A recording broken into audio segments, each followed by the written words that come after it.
Weekdays 5:45 a.m. and 12:55. Ready to tackle that building project? Start right. Start here at H&L Rapid True Value for building supplies. The time by H&L Rapid True Value is Nationwide time, 5 o'clock. Learn about smart betting strategies with AnyBet. Bet wisely, enjoy responsibly, and maximize your success. The temperature by AnyBet is 32 degrees Celsius in Kingston, 30 out west in Montego Bay. From the Nationwide News Network, comprehensive, incisive, tough.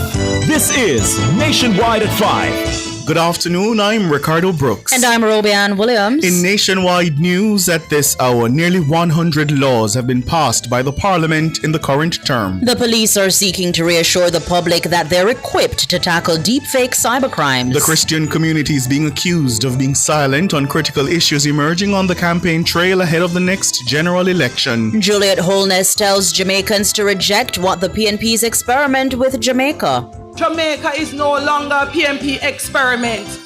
Them try and fail enough with us. Mark Golding is urging comrades to show restraint as the political campaign intensifies. Don't make them draw way out and make this thing into something ugly. We want a peaceful and loving election. In news from the rest of the world, 3 killed, 10 injured in Turks and Caicos' first mass shooting. Israeli rights group has accused Israel of genocide in Gaza. In headline sports, a Jamaican international football player is at the center of a transfer saga that could see FIFA get involved. And later in our broadcast, in the cover story at 5:35, sections of several communities have been draped in orange and green cloth as the election campaign intensifies across the island. Is this inappropriate or a legitimate form of political expression? Registrar of Political Parties and Liaison in the Office of the Political Ombudsman, LaFron Thompson, and Government Senator Marlon Morgan will join us. In Public Opinion at 6:26, we ask, are you bothered by the pieces of green and orange cloth tied up in various communities across the island? Give us your comments by logging on to our Facebook page, Nationwide News Network, and by tweeting us at Nationwide Radio, and message us on WhatsApp at 876-285-5693. You can also leave your comments on Instagram at Nationwide 90FM. In the nation's business at 6:40, what has our political history taught us about removing and vandalizing political billboards and signs? Historian Wayne Chen and former PNP General Secretary Maxine Henry Wilson will tell us. At 7, it's the race to 32 in Bites, where we'll bring you the best bits of the political hustings over the weekend.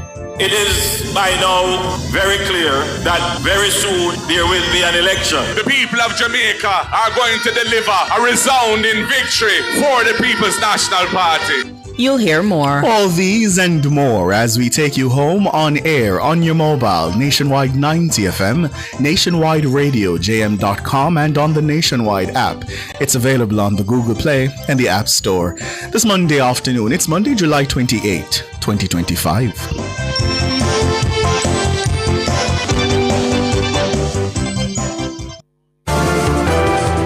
If it's news, it's got to be Nationwide 90 FM.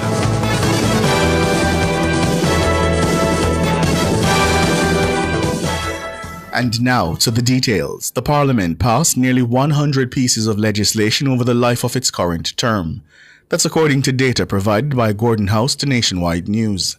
The data show that up to the parliamentary recess earlier this month, 99 acts completed their journey through the legislative process.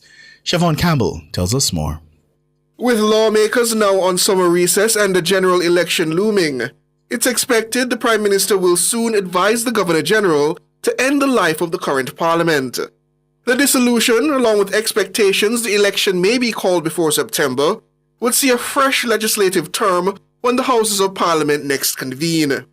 This would effectively bring an end to the current term, which began on September 15, 2020. Over that period, Gordon House either passed or amended 99 laws. 17 laws were passed in 2020, with a highlight being the Data Protection Act. Enacted in June of that year, the Act is a framework designed to safeguard personal data and privacy rights. The year 2021 saw the most pieces of legislation either passed or amended at 24. Highlights included amendments to the Road Traffic Act and the country's anti-gang legislation. 12 acts were passed in 2022, including the repeal and replacement of the Firearms Act.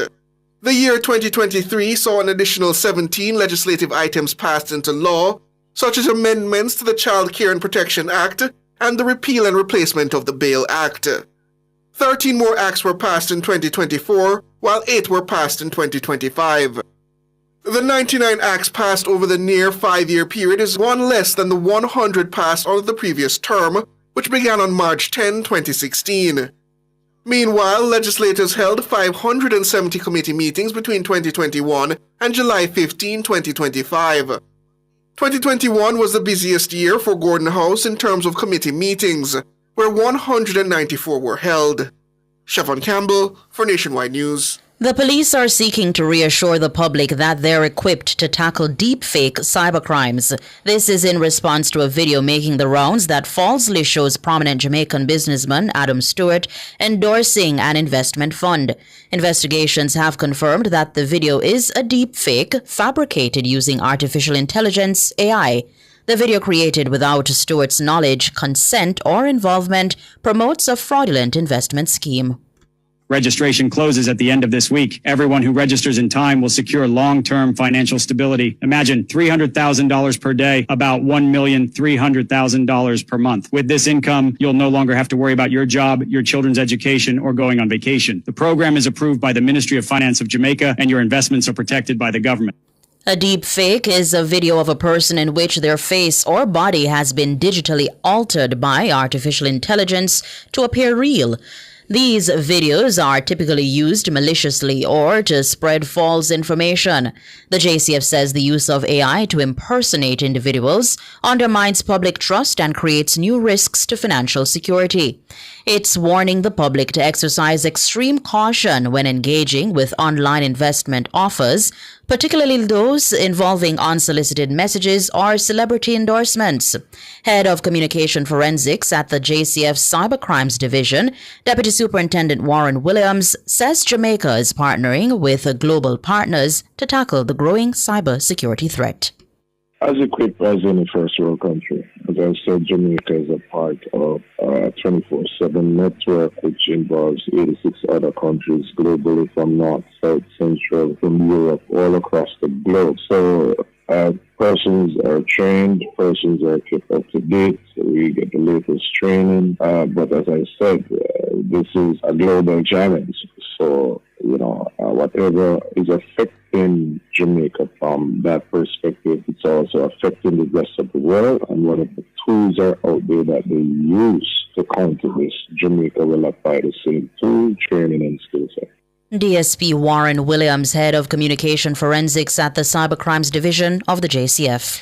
The Jamaica Urban Transit Company, the JUTC, says there was significant demand today for the first trip of its new route from Mandeville to Kingston. The bus departed at 10 this morning. General Manager of the JUTC's Spanish Town Depot, Casual Pinnock, says the company will be adjusting the service as the pilot phase progresses over the next 3 months. We have some time schedules that we have given to the public. However, they are not cast in stone. We are here examining the commuter movement pattern and examining the commuter demand. And as your MP just told you, it is a pilot for a period. And whenever that period is complete, we would have used the information that we have collected over the period to customize the service to suit the need of the public. Caswell Pinnock, General Manager of the JUTC Spanish Town Depot. According to the bus company, all 53 seats were taken up, with many opting to stand in the bus for the journey. One bystander, who identified herself as Beauty, praised the service, saying it will provide relief for parents. This is a very good idea. I like it. And some of the kids are going to do it in starting. One of my friends, she said she thank God for it because she was wondering how she's going to pay bus fare back and forth for him. And he was wondering how the traffic would be come to reach school in time. So she said it's a good idea. And I think it's a good idea because when you go on this bus, you are not setting up like when you go on the next bus down. I'm not fighting against them anyway, but you feel more comfortable because there's more room in this bus more than the post for them. You understand me? Beauty, a bystander. Pollster Don Anderson says the Christian community appears to be silent on critical issues emerging on the campaign trail ahead of the next general election. Mr. Anderson made the observation while participating in a virtual political forum hosted on Sunday by the Association of Christian Communicators and Media. It's not too late for departure to be made to look at issues that are obviously bothering to a lot of people, but which the Christian community appears to be silent on, such as the use of language on campaign, the kind of heated exchanges between politicians that obviously we want to get beyond. We put that in the background, but we've seen it emerging more and more in the campaigns today, and maybe this is one issue that the Christian community could address. Obviously, things like corruption, as you just mentioned a while ago, is another issue that the Christian community ought to be far more vocal about. In my view, this is where we should be concentrating the kind of energy in terms of, and not be silent, because there's no question that there is a view that the Christian community has been silent on issues that are germane and very important to who gets elected. Don Anderson, pollster. The forum was put on to examine voting trends and impact within the Christian community. The association notes that based on available census data, at least 69% of the Jamaican population identify as Christians. But it adds that with high voter apathy in the country, it's clear that the church community is often a silent constituency. For her part, retired media professional Kay Osborne says the leadership within the Christian community has failed to forcefully articulate and advocate for the issues that matter to their congregants. She says this has diminished the church's potential to drive meaningful change in the political environment. The general Christian community are speaking and have been speaking for several election cycles in a voice that we now understand more clearly. So really the failing is with the Christian leadership in interpreting and moving the requirements and the opinions and views and demands of the Christian community forward in a way that politicians must respond to, because the Christian people themselves have spoken, and it is the leaders who are failing the people because the people's voice is clear. Kay Osborne, retired media professional. The Member of Parliament for East Rural St. Andrew, Juliet Holness, is urging Jamaicans to reject what she's described as the PNP's experiment with Jamaica. Mrs. Holness, who is also the Speaker of the House of Representatives, called on voters who may be tempted to give the opposition a chance to remember their track record in government. And I met some young people one day, and when I asked them, have they thought about what is happening in the country? Are they ready to get up and go out and vote? One said yes, but one said, maybe we could have tried the other people them and see if they can do something. Let me tell you, Jamaica is no longer a PNP experiment. Them try and fail enough with us. Mrs. Holness made the comment while addressing Labourites in Northwest St. Andrew on Sunday. The JLP's Dwayne Smith is seeking his first full term in the traditionally safe seat for the ruling party. Mrs. Holness says the government's hard work deserves a third term. She says she'd be grateful if PNP supporters who cannot vote for the Labour Party stay away from the polls at the next general election. In 2020, when I was going up for re-election, I remember it was the PNP them sent to the Labourites who no better go vote for the woman. The woman work hard. You hear who? The PNP in my constituency were telling the Labourites who no get up election morning. Either they told me they would stay home. Them can't vote for me, so they must stay home. Me thank them for it. Do it again. Or they will tell you that them can't vote against so much hard work, both at the constituency level and at the national level. Juliet Holness, the MP for East Rural St. Andrew. Did you know there are only 4 months in the year in which there has never been a general election? Yes, that's a fact. There has never been a general election in the months of May, June, August, and November. This Nationwide Did You Know fact is part of our coverage of the Race to 32 as we preview the next general election.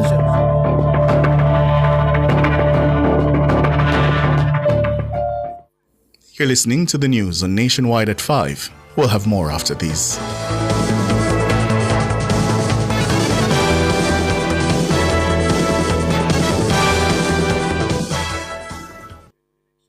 It's IQ Optical's sizzling summer sale. For this month only, get 50% off lenses when you purchase a frame. Kids get free lenses with a purchase of a frame. Make the intelligent choice with IQ Optical. Conditions apply. The time by IQ Optical is... It's 15 minutes after 5.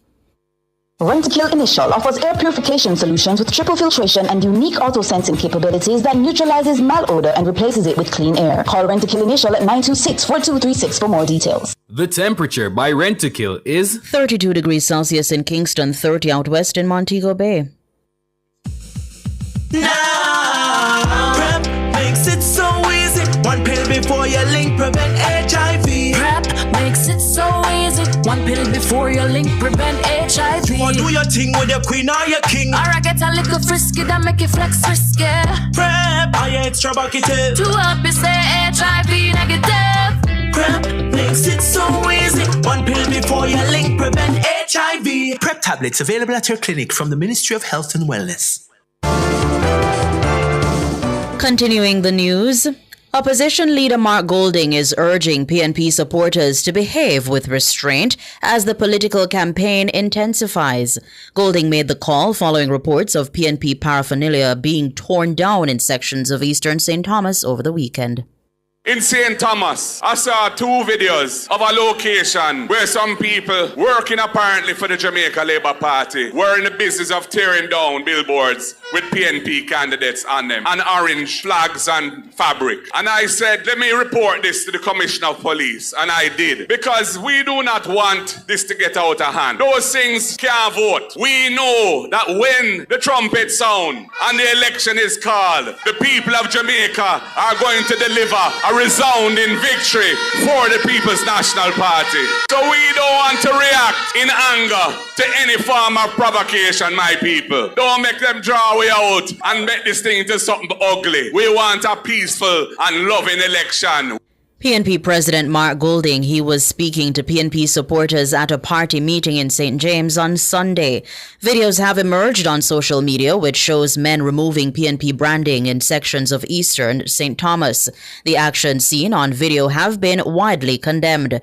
The JLP's Dr. Michelle Charles has accused the PNP of removing her campaign materials and physically assaulting one of her supporters. Dr. Charles confirmed that a police report has been filed regarding the alleged attack. And the Member of Parliament for Central Manchester, Rhoda Moy Crawford, is claiming that the removal of her campaign materials across the constituency was an act of hired thugs. Crawford, who is seeking a second term in the constituency, made the claim while speaking with her news centre in the Belfield division today. I have consistently appealed to my supporters to not respond by retaliating, to remain calm and to maintain the focus. But it has become increasingly difficult to contain the actions of the supporters. These actions do not reflect the position of residents, constituents and voters. These coward actions and desperate actions reflect the actions of hired thugs that have been clearly hired to move across the constituency and to bring destruction to our property. Ms. Crawford says campaign posters mounted on Sunday have since been torn down and destroyed. This is the second time in a week that Crawford's campaign materials have been vandalized in Mandeville and its environs. The Member of Parliament is appealing for a peaceful election campaign. I'm again calling on my opponent to rein in his supporters and to publicly condemn these actions. We don't want this kind of politics and campaigning in Manchester Central. I have always promoted and have run very clean campaign. My campaign activities, discharge of my duties as Member of Parliament has always been to respond to the needs of all my constituents. This is not the politics I practice or represent. Rhoda Moy Crawford, the Member of Parliament for Central Manchester. This is a nationwide election nugget.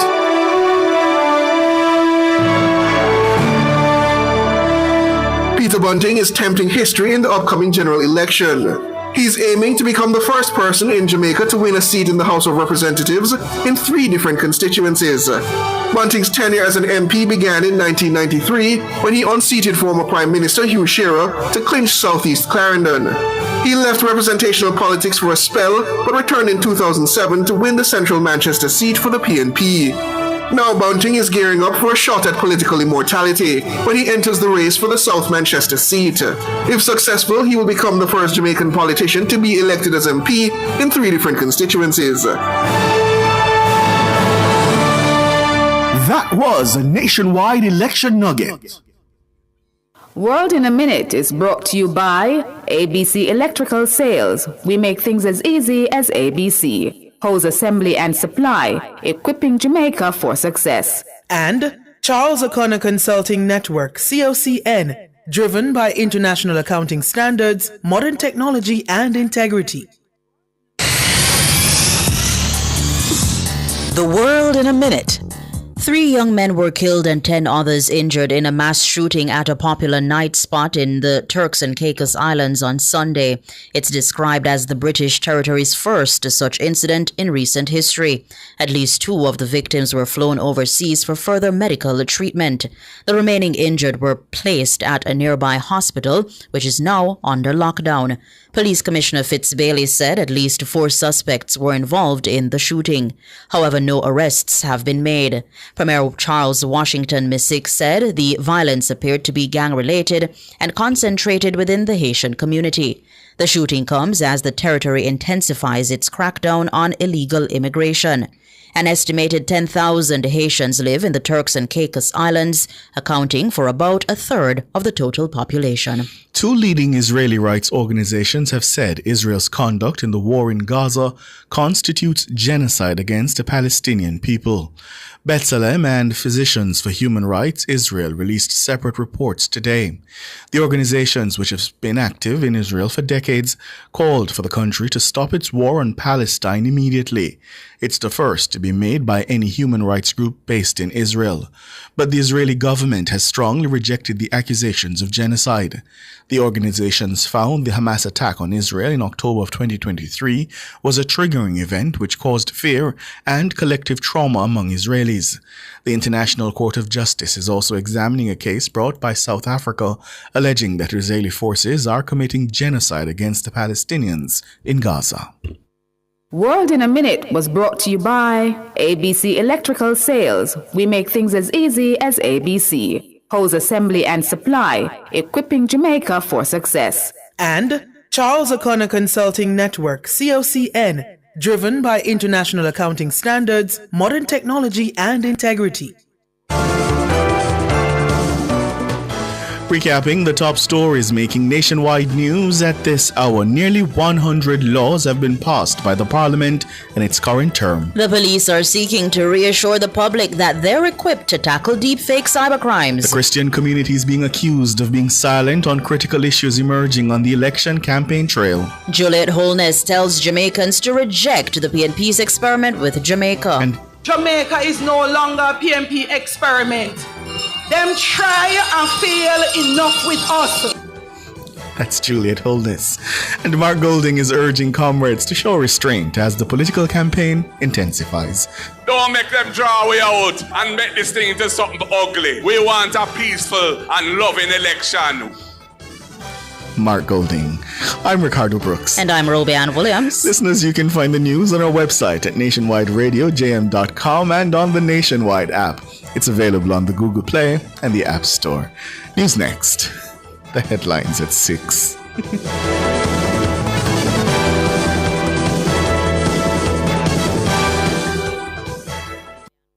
If a hurricane mash up your house tomorrow, would your insurance fully cover it? Many Jamaicans are underinsured and don't even know it. One hurricane and they could be paying millions out of pocket. BCIC's free property valuation tool is here to help everyone update their home's rebuilding cost. Plus, when you update your sum insured with BCIC, you'll get $5 million in free contents insurance and up to 12 months to pay. Visit bciconline.com. Tell them cut the plastic. See ya, our one country we have, and we have to preserve it for future generation. The government had to feed them part with phase 4 of the ban on single-use plastic. That mean me won't get me lunch in a plastic container, and me so gonna stop use certain cosmetic personal care items. Boy, big changes.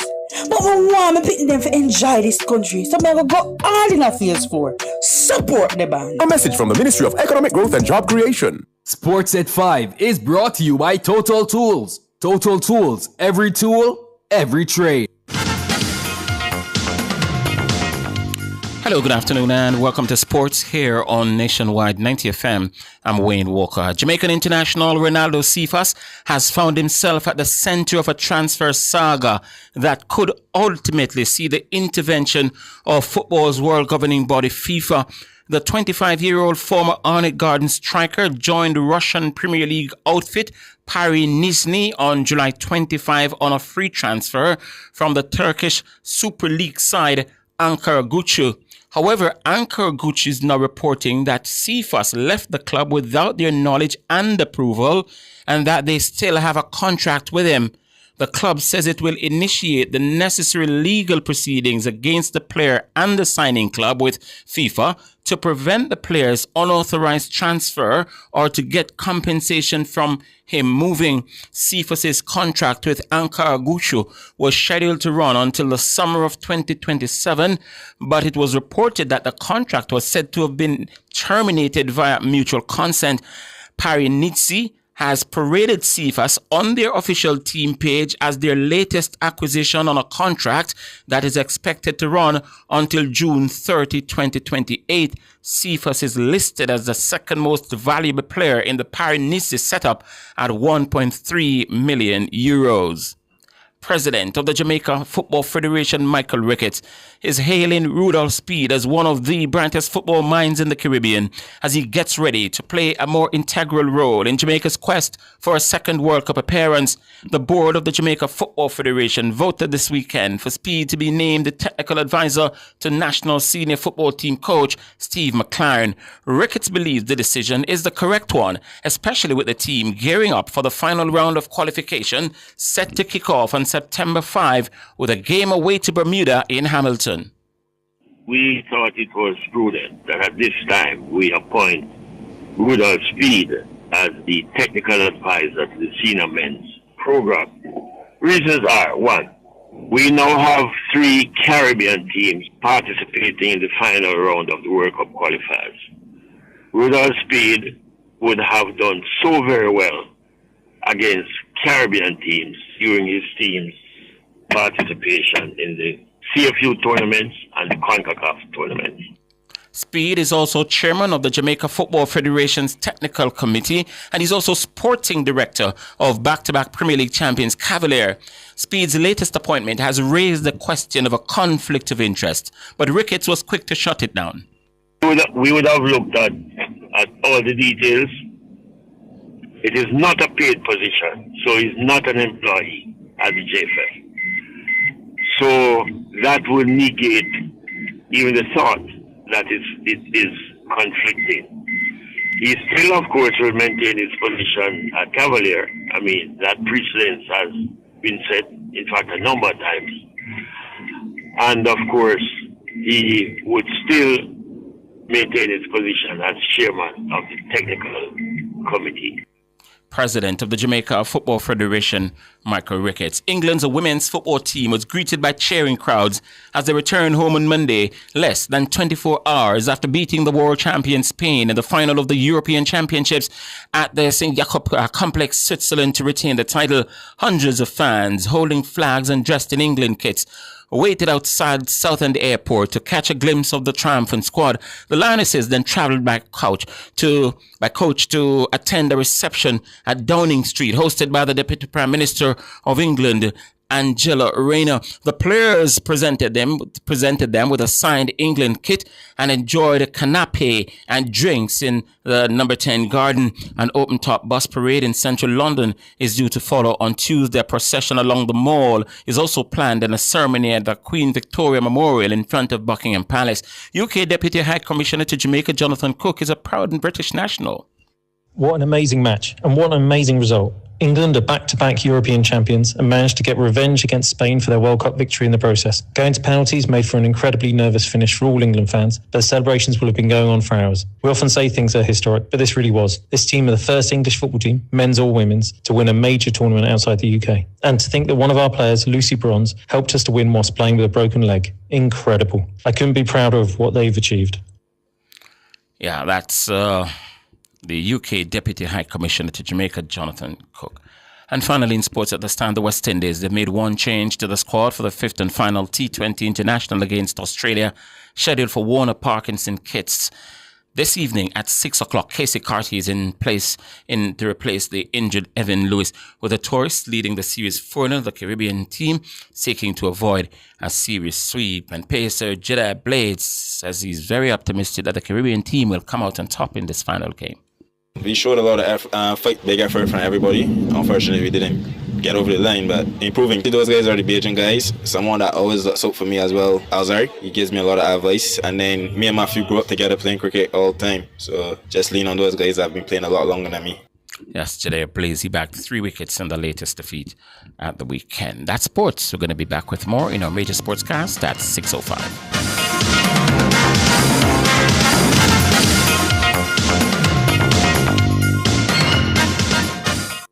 Sports at 5 was brought to you by Total Tools. Total Tools, every tool, every trade.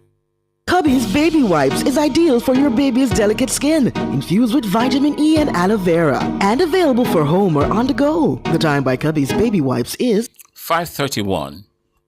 Bosco Bell St. Mary is your newest gateway to Miami. Daily flights are available for your convenience. The temperature brought to you by the Airport Authority of Jamaica is 32 degrees Celsius here in the nation's capital, Kingston. It's 30 in the western city, Montego.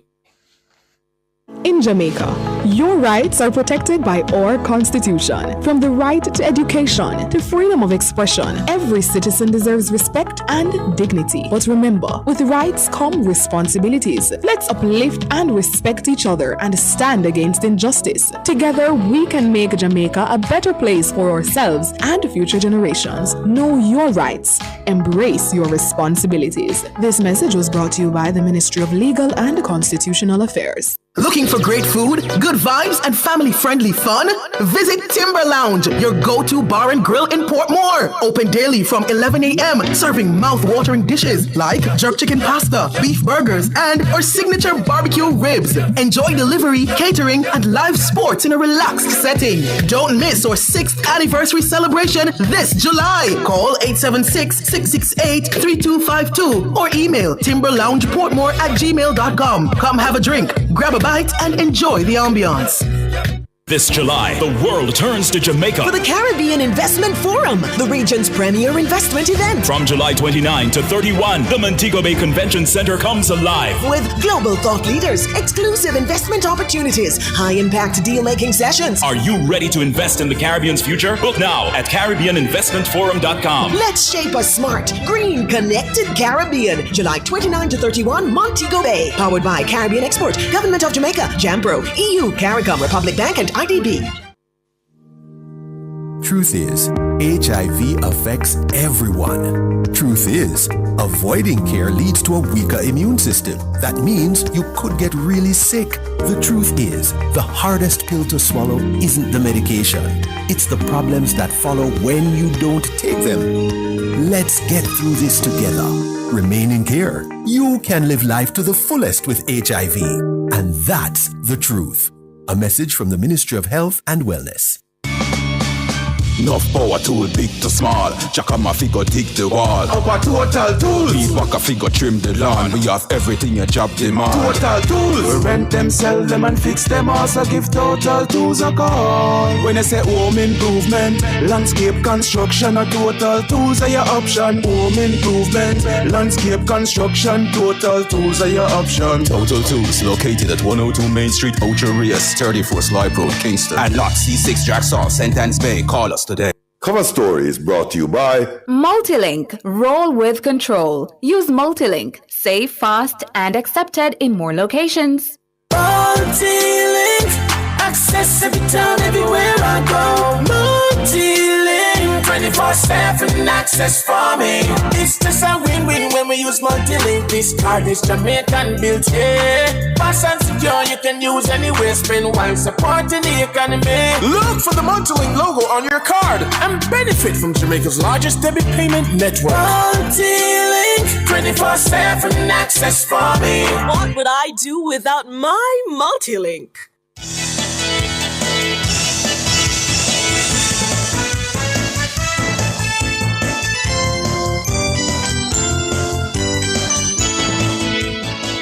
Good afternoon to you. Thank you so much for joining us here on Nationwide at 5 this Monday afternoon. You're inside the cover story. I'm Ricardo Brooks. And I'm Siobhan Campbell. How are you? Doing well, Sir Brooks. Welcome back for your birthday. Thank you. How was your birthday? Restful. I hear you telling people about your 25. Why are you doing that? Because I'm 25, sir. Siobhan is 37, listeners. We're going to turn our attention to the green and orange cloth draped everywhere. Everywhere you're driving now, cloth all over. Yeah? Several constituencies have seen public defacing also with spray paint. Yeah? East Central St. Catherine and West St. Thomas are two of the prominent ones. The wrapping of the cloth is also being seen in so-called uptown communities such as East Kings House Road. And that has also triggered consternation. Is the act inappropriate, or is it just another form of political expression? What are the political consequences, if any? For that discussion, we're being joined by the Registrar of Political Parties and Liaison in the Office of the Political Ombudsman, that's LaFron Thompson. And after the break, we'll hear from a member of the GLP's Communication Task Force, Marlon Morgan. Good afternoon. Good afternoon, Ms. Thompson. Good afternoon.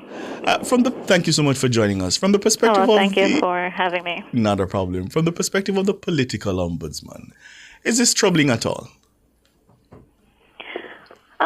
I will point to what the Political Code of Conduct says about or implies about this practice. It is that the second and sixth principle of the Political Code of Conduct speaks to the safety of private and public property and the avoidance of defacing buildings or installations. Meaning, in political campaigning, there should be no defacing of structures, roadways, or installations, public or private, for the purpose of displaying political messaging, unless it is permitted by law. And this includes along utility poles, bridges, fences, entrances to private homes. We've seen in popular practice where reams of cloth or flags have been tied across roads or hung on people's gates and, the streaming of political graffiti on people's walls and edifices. Where this is without consent, of course, such acts can be considered a nuisance and in some cases damage to property. Still, some acts that we witness or we see in practice fall in a gray area because within the very section of the Political Code of Conduct, addressing the avoidance of defacing buildings and installations, expressed is that the placement of posters, banners, pamphlets, and such during the period of an election would not be considered in the similar way of public damage, obstruction, or misuse of public spaces under the Anti-Litter Act. Mm-hmm. Where reams of cloths and the flags are hung, where that is concerned, it remains examinable in law whether persons demonstrating political support in that way are guilty of offense in having these placed in public spaces or along private properties. A general guide in navigating this question would be for persons placing political signs or displays on any property, that the correct approach is to get permission. Do not put structures and materials in places which obstruct public access or derive persons in the way of how their property ought to be used and the displays that they want to see on their private property. Avoid defacing in any way and, of course, respect the rights of property owners. If not, there are laws, regulations, such as the Malicious Injuries to Property Act that can be enforced against persons who are found liable of these acts. Altogether, campaigning is allowed to happen and must happen in this phase, but it should never come at the expense of community order or aesthetics that are enabled to persons and their property, all political supporters and campaigning members should be observant of this fact. So, I think I'm clear on the private property and the obstruction. Yes. But one of the things that I see emerging is now the spray painting. So, for example, I go over to St. Thomas often, to get my breakfast and my lunch, and I see the median in the highway is now spray painted PNP, PNP, PNP, PNP. And I'll go elsewhere and I'll see spray painted JLP, JLP, JLP. You're saying under the code of conduct, that would be objectionable? Yes, it is. Principle 6 is the avoidance of the defacing of buildings or installations, and that applies to public as well private property. Yes, any building that is used for public purposes. And then from the perspective of the ombudsman, because we're hearing now from the candidates that a lot of them are seeking to come to your office to make complaints. What powers do you really have? Are you going to just say, a candidate needs to remove it? Because if a candidate didn't put it there, do you hold the candidate and the party responsible? Oh, it is always acknowledged that the political ombudsman does not impose criminal sanction. But within the legal framework operating in Jamaica, there are protections to persons. The Malicious Injuries to Property Act, which makes it a criminal offense to willfully damage or destroy property, is applicable to property being damaged by political signage, where persons may seek damages through the courts for compensation if their property is destroyed in this way. So vandalism in the name of politics is not accepted because it is a political season. And the political ombudsman has responsibility to issue statements of censure that reject or discourage this kind of behavior, and political parties and candidates are held to the same standard in that it must be observed the rights and responsibilities of persons who are campaigning in this season. The political ombudsman, where criminal issues are discovered, is able to refer cases for further prosecution to the Office of the Public Prosecutor. But further to Ricardo's question, though, in the cases or instant cases when the political party or the representative says, well, I didn't deface the property, could you in some way find that individual or the party liable, whether criminally or civilly, or it's just simply a matter of you would have to find the actual party involved in that public defacement? Of course, it would have to be proven, but the political ombudsman can still issue a statement that decries that kind of behavior, that seeks to hold political parties accountable for the behavior of their supporters and candidates if it is proven that they are either in support or in observation of this without chastising such actions or discouraging its occurrence. Well, I can tell you, Ms. Thompson, you can start along the Southern Coastal Highway heading into Yallas. The median is badly defaced with spray paint. So you can start there. Go ahead. Sorry. Yes, go ahead. We have been out in the field and we have been observing and we are seeing these aspects going on. And it is of note to the political ombudsman. And the political ombudsman will issue a statement in address of all these observations that the office has been in view of. And let me ask you, because I know a lot of Jamaicans, we've been having this discussion about the office and the powers of this office. Yeah, and when you say issue a statement, I can almost see my listeners rolling their eyes. You're going to issue a statement, another slap on the wrist, because this has been happening for some time. Is it time, in your view, for the powers of the ombudsman to be strengthened so that you can have some teeth in enforcement? Well, certainly the argument for the strengthening of the office has always been, and it is still the argument of the political ombudsman, even with its transition to the Electoral Commission. The law itself does not give any criminal sanctions that the political ombudsman may impose. It is that you may refer cases for further prosecution, you may issue statements of censure, And you may decry certain acts of, misconduct or infractions of the political code of conduct. It is understood the notion that, the law needs to have more teeth, failing which persons may choose not to respond or so, or not to comply. Right. But, of course, there are consequences to that, both real, legal and reputational, because, under the political code of conduct, political parties risk losing the trust of voters.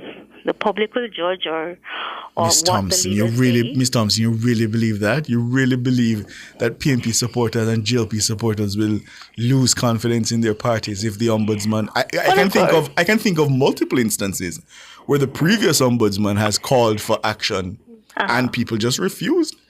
And they're still supporting. They have refused, but there is a moral responsibility to be responsive to that which you have agreed to, that which is the ethical guideline as of how you will operate in a political climate. And for the destruction of property, there are legal consequences. And also, there is a moral obligation to demonstrate yourself to be separated from acts which are illegal, acts which are not in conjunction with an agreement that you've declared as a representative of the people and a leader proposed in the society. So your actions must demonstrate that which you say. Yeah. But Ms., what about the personal reason, or not the personal reason, one of the main reasons that the Office of the Political Ombudsman was rolled into the ECJ apparatus was this belief that it would have greater weight behind it as a result of that adjustment. Are we not going to see that come to fruition? The rolling in of the function of the ombudsman within the Electoral Commission of Jamaica was that it was thought that the Electoral Commission already has administer of electoral processes, and that the function of the ombudsman, again, looking at a practice or an issue that is affecting persons within the political arena, that both portfolios are somewhat tied or involved with each other. We are concerned to administer elections, yes, but of course we have to look to see compliance amongst the practitioners, the political actors over whom we give monitor and seek to declare that they are being compliant with the regulations that govern them. So the office is somewhat strengthened. It is within the realm of the entity that deals much with the area that it seeks to have monitor and, seeking to advocate that there be compliance with this political code of conduct in relation to elections and politicking generally. LaFron Thompson is the Registrar of Political Parties and Liaison in the Office of the Political Ombudsman. Hope springs eternal, Ms. Thompson. It does. Thank you so much for your time. Really appreciate it. Alrighty, thank you. All right. We're going to take the break. After the break, a member of the GLP's Communication Task Force, Marlon Morgan, will join us.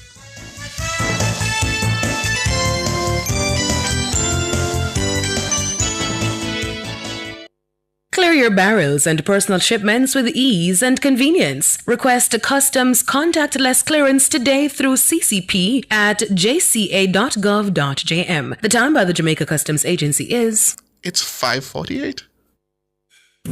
Ready for a refresh? The hottest sale of the summer is now on at Active Home Center. From now until Saturday, August 2nd, get up to 30% off selected living, dining, and bedroom furniture, plus enjoy up to 10% off lighting and fans to keep your home cool and bright. It's the summer to save big and upgrade every room. But hurry, these deals won't last.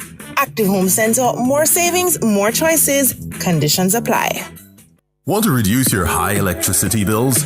Then Peak Energy has the solution for you. From grid-tied to hybrid solar inverters with full lithium-ion battery pack. Installation and maintenance packages available. Visit us at Shop 1, 3 Mosquito Valley Road, Red Hill, St. Andrew. Call 876-279-8820 or 944-0668. Or email us at peakenergysolutionsja@gmail.com. Peak Energy for everything solar.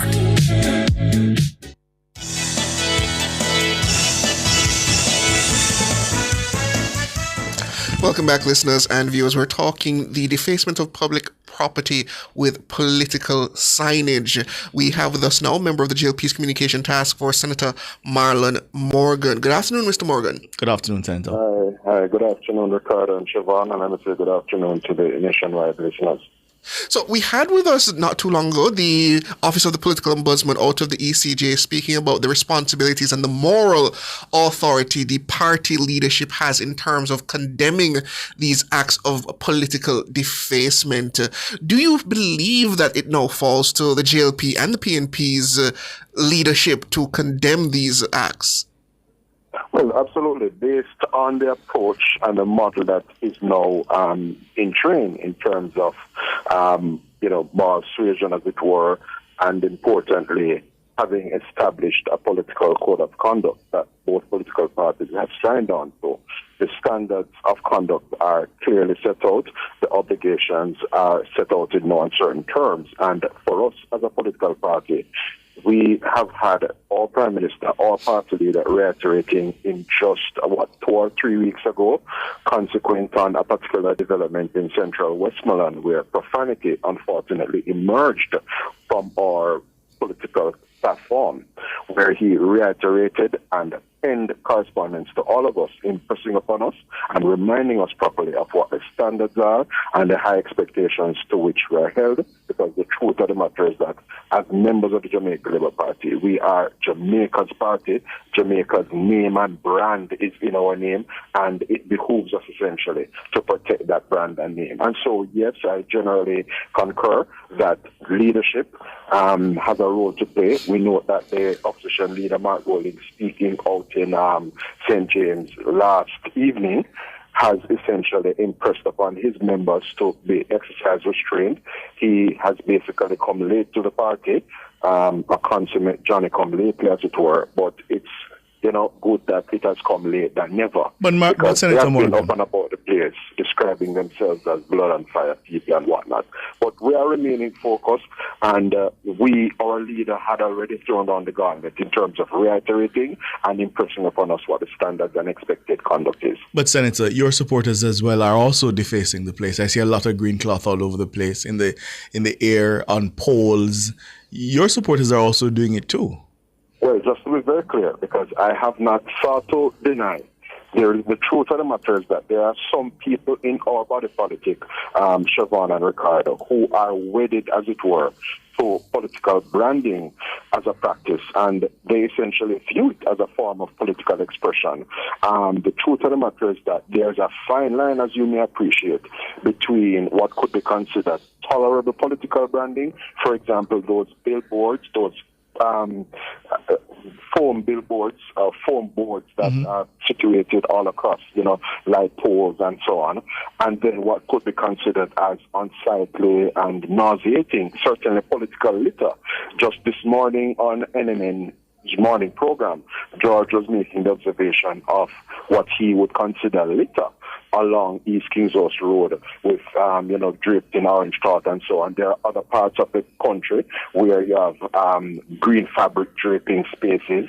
Now, the degree to which, that's tolerable, it's, I suppose, a moot point. But what we do not want is the actions that have now preceded this discussion we're having, which is members allegedly of the other side, of the opposing side, tearing down the signage and the paraphernalia of the opponent, which invariably is provocative and may foment hostility and bring people to strife. That is what we want to safeguard against, really. Yeah, we're going to get to that. As a practice. We're going to get to that conversation a little later on with some of our elders. Go ahead. But I'm wondering, to what extent, though, Mr. Morgan, do you feel that the apparatus, the established apparatus of the political parties should be held responsible for this when the line has been crossed, so to speak.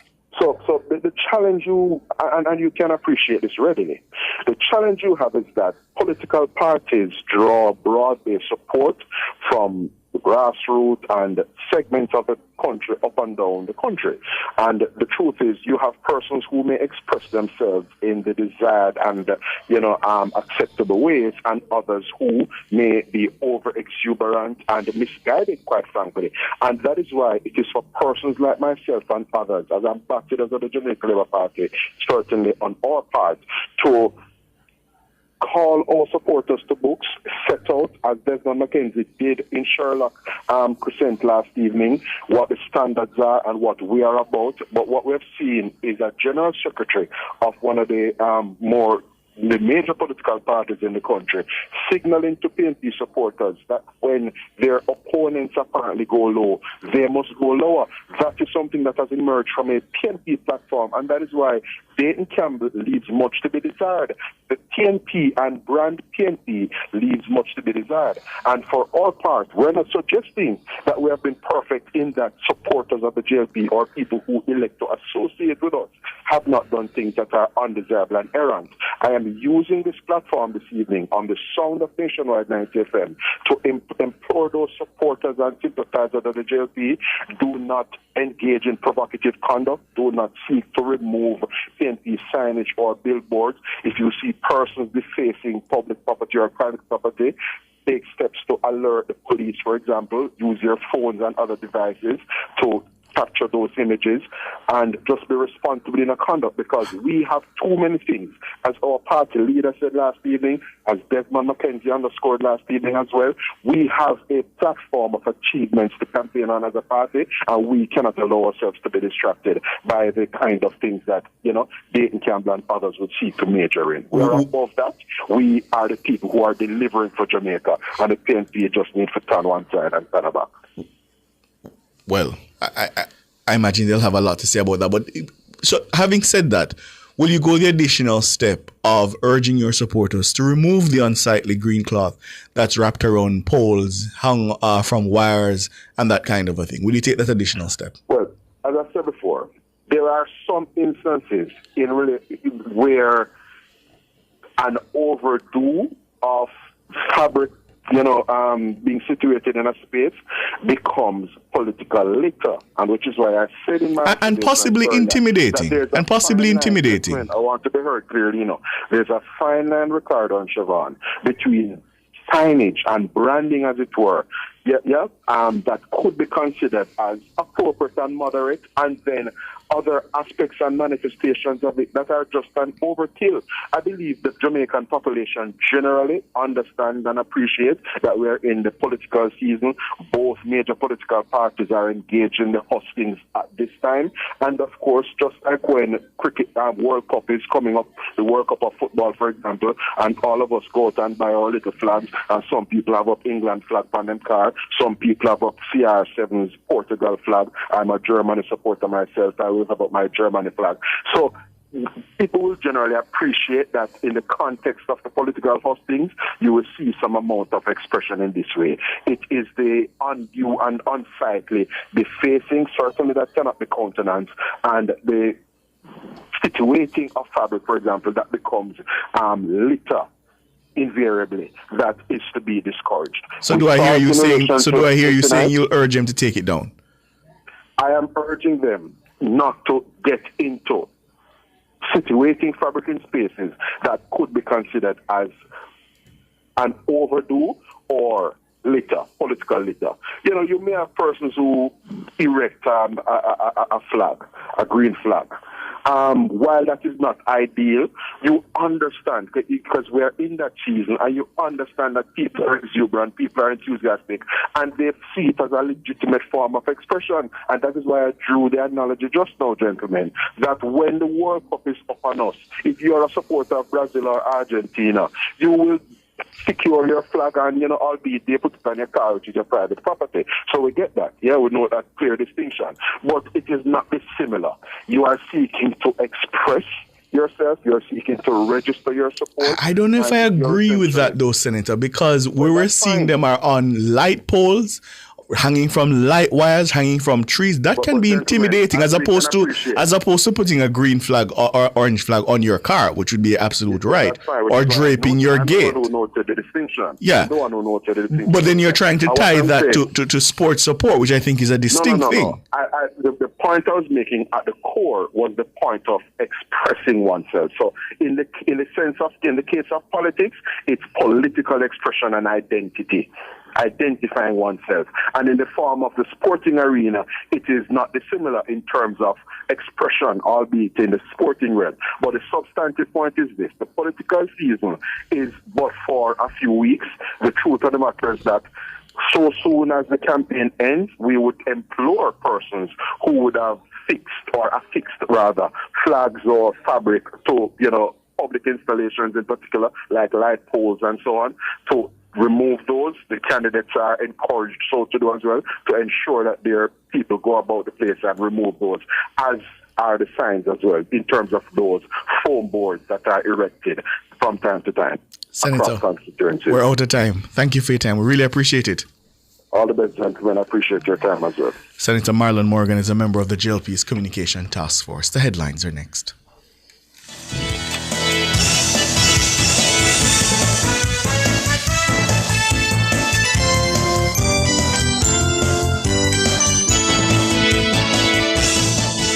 Cover Story was brought to you by Multilink. Roll with control. Use Multilink. Save fast and accepted in more locations.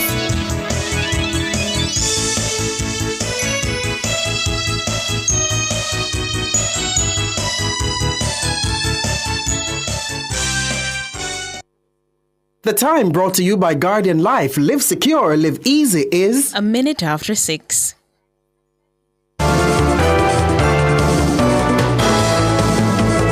Nationwide headlines at 6.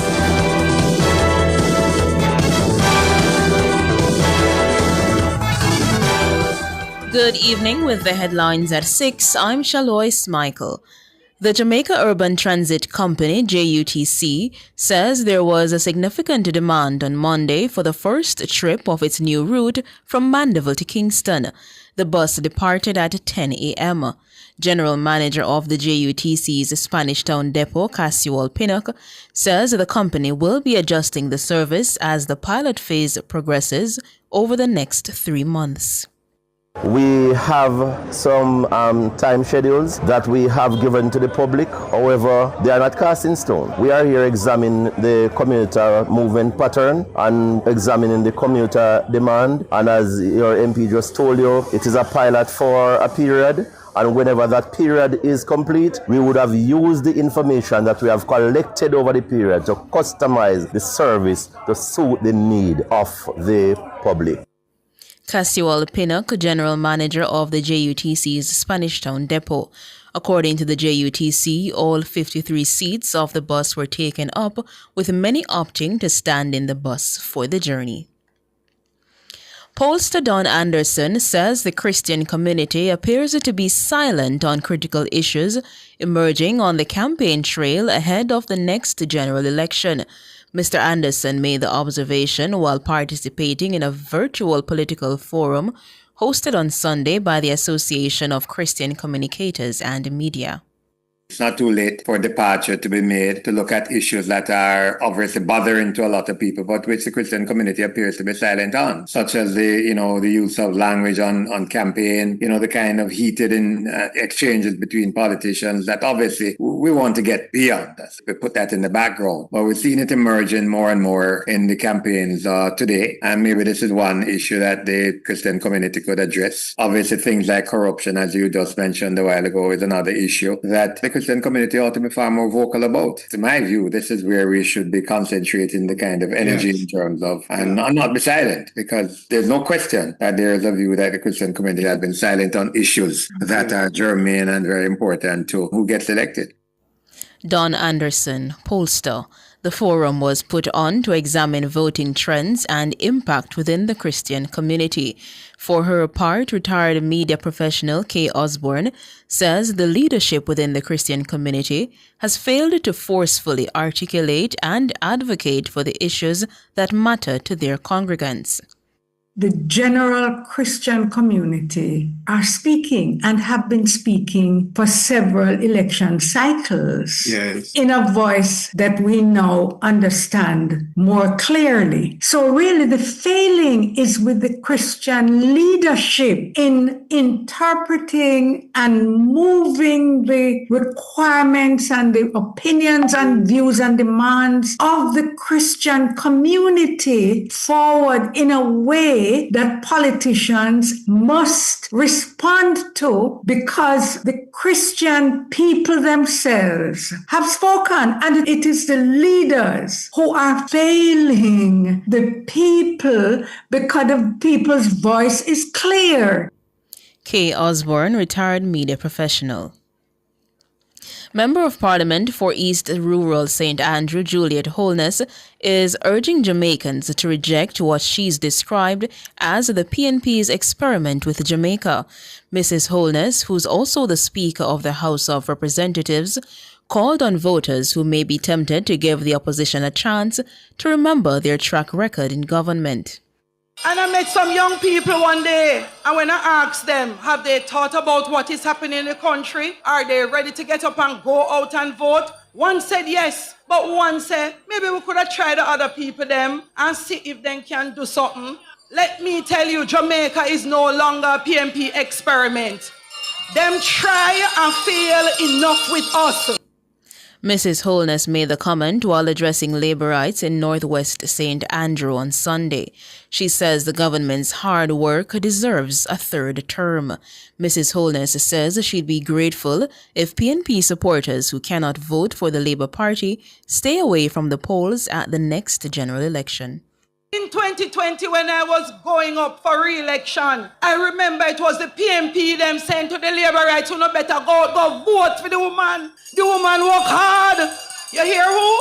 The PNP in my constituency were telling the Labourites who no get up election morning. Either they told me they would stay home. Them can't vote for me, so they must stay home. Me thank them for it.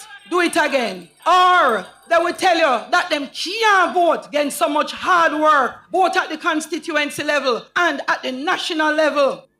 Juliet Holness, MP for East Rural St. Andrew. Opposition leader Mark Golding is urging PNP supporters to behave with restraint as the political campaign intensifies.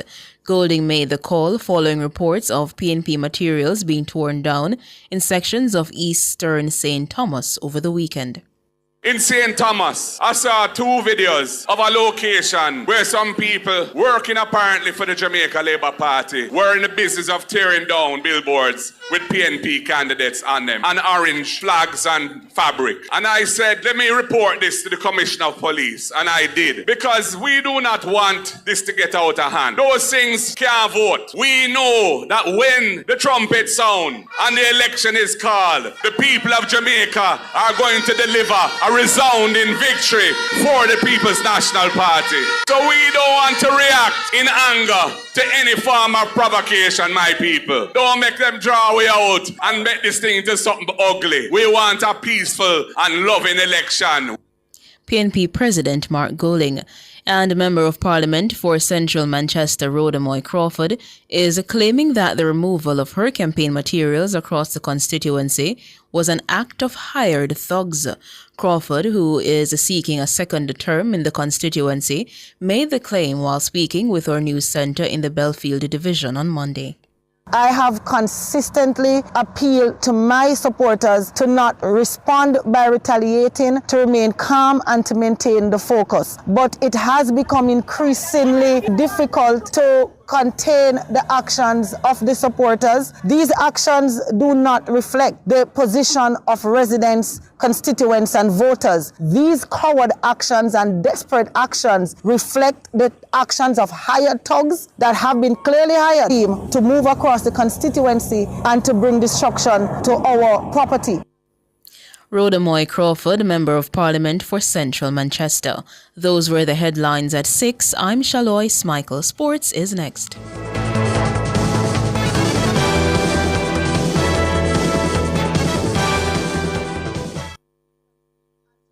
You want to win? Then just bet. Bet on the game, no stress, no sweat. And win big in the wanna bet, just bet promotion. Spend $1,500 or more on one just bet ticket and complete the entry form at promotions.supremegames.com for your chance to win. Third place gets Beats by Dre. Second place gets an iPhone 15 and AirPods Pro. And first place gets a 65-inch TV and a soundbar. Promotion runs May 16 to July 20, 2025. Grand draw July 25, 2025. Authorized under Section 58 of the Betting, Gaming and Lotteries Act. Short-sightedness, the inability to see well in the distance, is on the rise and is affecting millions of children worldwide, increasing their risk of serious eye conditions later in life. At IQ Optical, we're proud to lead the fight against short-sightedness with revolutionary Maya Smart therapeutic lenses, specifically designed for young eyes. This month only, your child can receive a free second pair of our revolutionary lenses. Help protect your child's vision today. Visit IQ Optical, where clarity never looked sharper. Things turns 5. Boy Things After Dark, the realest, most exciting show on radio, is celebrating 5 years. Happy birthday, my friend. One more year on them. And we're going big. Boss. We're talking a live outside broadcast and after party, celebrity guests, live performances, giveaways, and more. You understand? It's all going down Wednesday, July 30th from 8 to 11 p.m. Things Nation, this is your celebration. This is the link up you don't want to miss. We are Things from Kareem Boya Things for Things Turns 5, Wednesday, July 30th, 8 to 11 p.m. Come out and celebrate with us. You understand? Things Turns 5 is brought to you by Chicken and Things, the University of Technology Jamaica, Mark Superstore, The Bridge Official, Best Way Pharmacy, and Stewart's Automotive Group.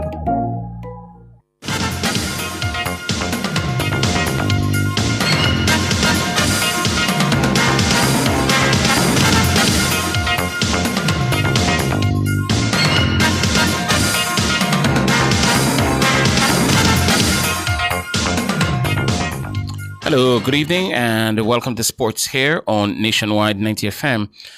Wayne Walker.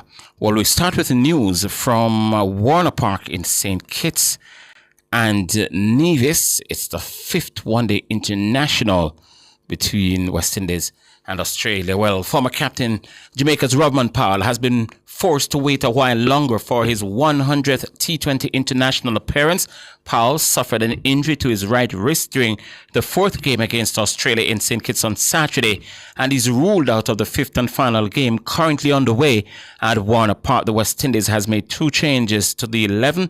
Ruston Chase also rested, and in comes Casey Carty and Alzari Joseph, where the tourists leading the 4-0. In the Sea of the Caribbean, men are seeking to avoid a series sweep.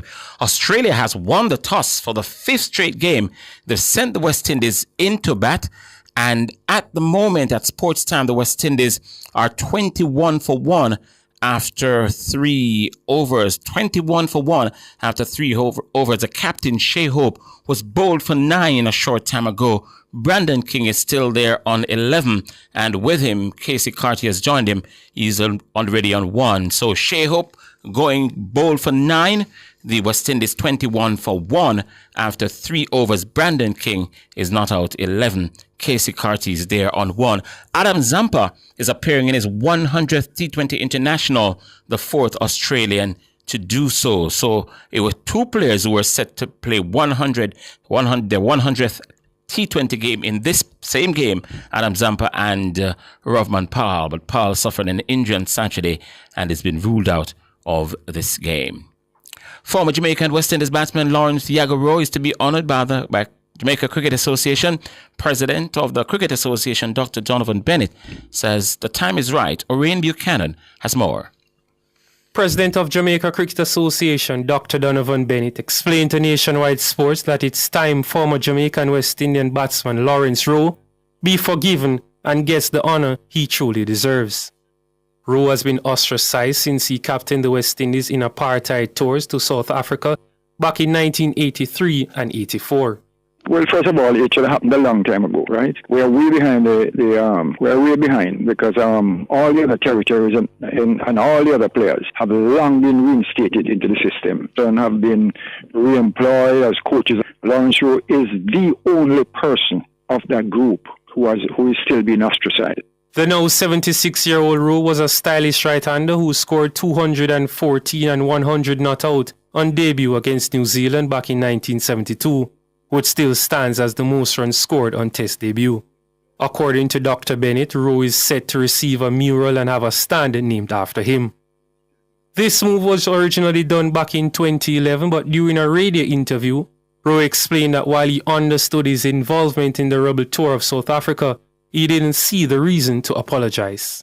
That speech prompted then President of the Jamaica Cricket Association, Lyndell Wright, to rescind the award, explaining that Rowe showed no remorse and that the JCA was embarrassed by his statements. Fast forward some 14 years later, now President Dr. Donovan Bennett explained that Rowe will get a mural and a stand in honor of his legacy. You're going to see his mural on the wall outside of Savannah Park with all the other great players who were honored on that mural. In addition to that, I'm going to take it to my board for us to find an appropriate place in the stadium to be named after him. Dr. Bennett revealed that for Lawrence Rowe to spend 40 plus years in the cricketing wilderness was unreasonable and adds that this is the right move to show respect to one of the country's finest cricketers. I think it was very unreasonable and way beyond, what, should have happened to him. It's what really, should have been done years ago, We have taken the decision now. We hope there is no pushback. But if there is pushback, we are prepared to take it and to defend it. Reporting for Nationwide Sports, I'm Orrin Buchanan. Thank you very much, Orrin. And the last score we gave you was 21 for 1 after 3 overs. No longer the case. It's now 22 for 2 after 3 overs and 2 balls. Brandon King was dropped in the over by Glenn Maxwell. Alric Swaby in the sports department said, I hope he takes advantage of this opportunity. He was on 11. You know what? He's been dismissed for 11. So Brandon King has gone for 11. The West Indies now 23 for 2 after 3 overs and 3 balls. Shea Hope, the captain, went for 9. The batsman at the wicket, Casey Carty, not out 1. And has been joined by Hetty, that's Shimron Hetmar. He's also on 1. It's the latest score coming out of Warner Park in St. Kitts. Jamaican international Ronaldo Cephas has found himself at the center of a transfer saga that could ultimately see the intervention of football's world governing body FIFA. The 25-year-old former Arnott Gardens striker joined Russian Premier League outfit Parinidze on July 25 on a free transfer from the Turkish Super League side Ankara-Gucci. However, Ankara-Gucci is now reporting that Cephas left the club without their knowledge and approval and that they still have a contract with the player. The club says it will initiate the necessary legal proceedings against the player and the signing club with FIFA to prevent the player's unauthorized transfer or to get compensation for him moving. Cephas's contract with Ankara-Gucci was scheduled to run until the summer of 2027, but the contract was said to have been terminated via mutual consent. Parinidze has paraded Cephas on their official team page as their latest acquisition on a contract that is expected to run until June 30, 2028. Cephas is listed as the second most valuable player in the Parinidze setup at 1.3 million euros. President of the Jamaica Football Federation, Michael Ricketts, is hailing Rudolph Speed as one of the club's brightest minds in the Caribbean as he gets ready to play a more integral role in Jamaica's quest for a second World Cup appearance. The board of the Jamaica Football Federation voted this weekend for Speed to be named the technical advisor to the national senior football team coach, Steve McLaren. Ricketts believes the decision is the correct one, especially with the team gearing up for the final round of qualification set to kick off on September 5 with an away game to Bermuda in Hamilton. We thought it was prudent that at this time we appoint Rudolph Speed as the technical advisor to the senior men's program. Reasons are, 1, we now have 3 Caribbean teams participating in the final round of the World Cup qualifiers. Rudolph Speed would have done so very well against Caribbean teams during his team's participation in the CFU tournaments and the CONCACAF tournaments. Speed is also chairman of the Jamaica Football Federation's Technical Committee and the sporting director of back-to-back Premier League champions Cavalier. Speed's latest appointment has raised the question of a conflict of interest, but Ricketts was quick to shut it down. We would have looked at all the details. It is not a paid position, so he's not an employee at the JFF. So that would negate even the thought that it is conflicting. He still, of course, will maintain his position at Cavalier. I mean, that precedence has been set, in fact, a number of times. And, of course, he would still maintain his position as chairman of the technical committee. Michael Ricketts, president of the Jamaica Football Federation. All right, I have a correction to make here. So it's not Hetmar at the wicket. It's Shafane Rutherford. He's on 5. Thank you so much for our people in the YouTube area, Scorpion in particular. Thanks so much. What happened is that Shimron Hetmar was scheduled in the lineup to coming. So I'm not seeing the game, but the scorecard on Cricinfo showed that it was Shimron Hetmar at the wicket. And Scorpion is now telling me it's not. When I checked, it was correct. It's not Hetmar at the wicket. It is Shafane Rutherford. And the very latest score at the moment, last time I checked, the West Indies were 32 for 2. So it's Casey Carty not out 1. And Shafane Rutherford is now gone on to 10. He's faced 5 balls, 32 for 2 after 4 overs and 3 balls. The England women's football team was greeted by cheering crowds as they returned home on Monday, less than 24 hours after beating world champion Spain in the final of the European Championships in Switzerland to retain the title.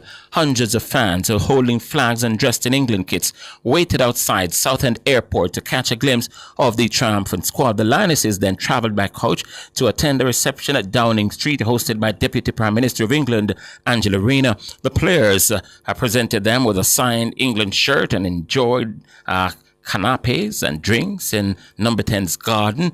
An open-top bus parade in central London is due to follow on Tuesday. A procession along the Mall is also planned, and the ceremony at the Queen Victoria Memorial in front of Buckingham Palace. UK Deputy High Commissioner to Jamaica, Jonathan Cook, you can bet he's a proud British national today.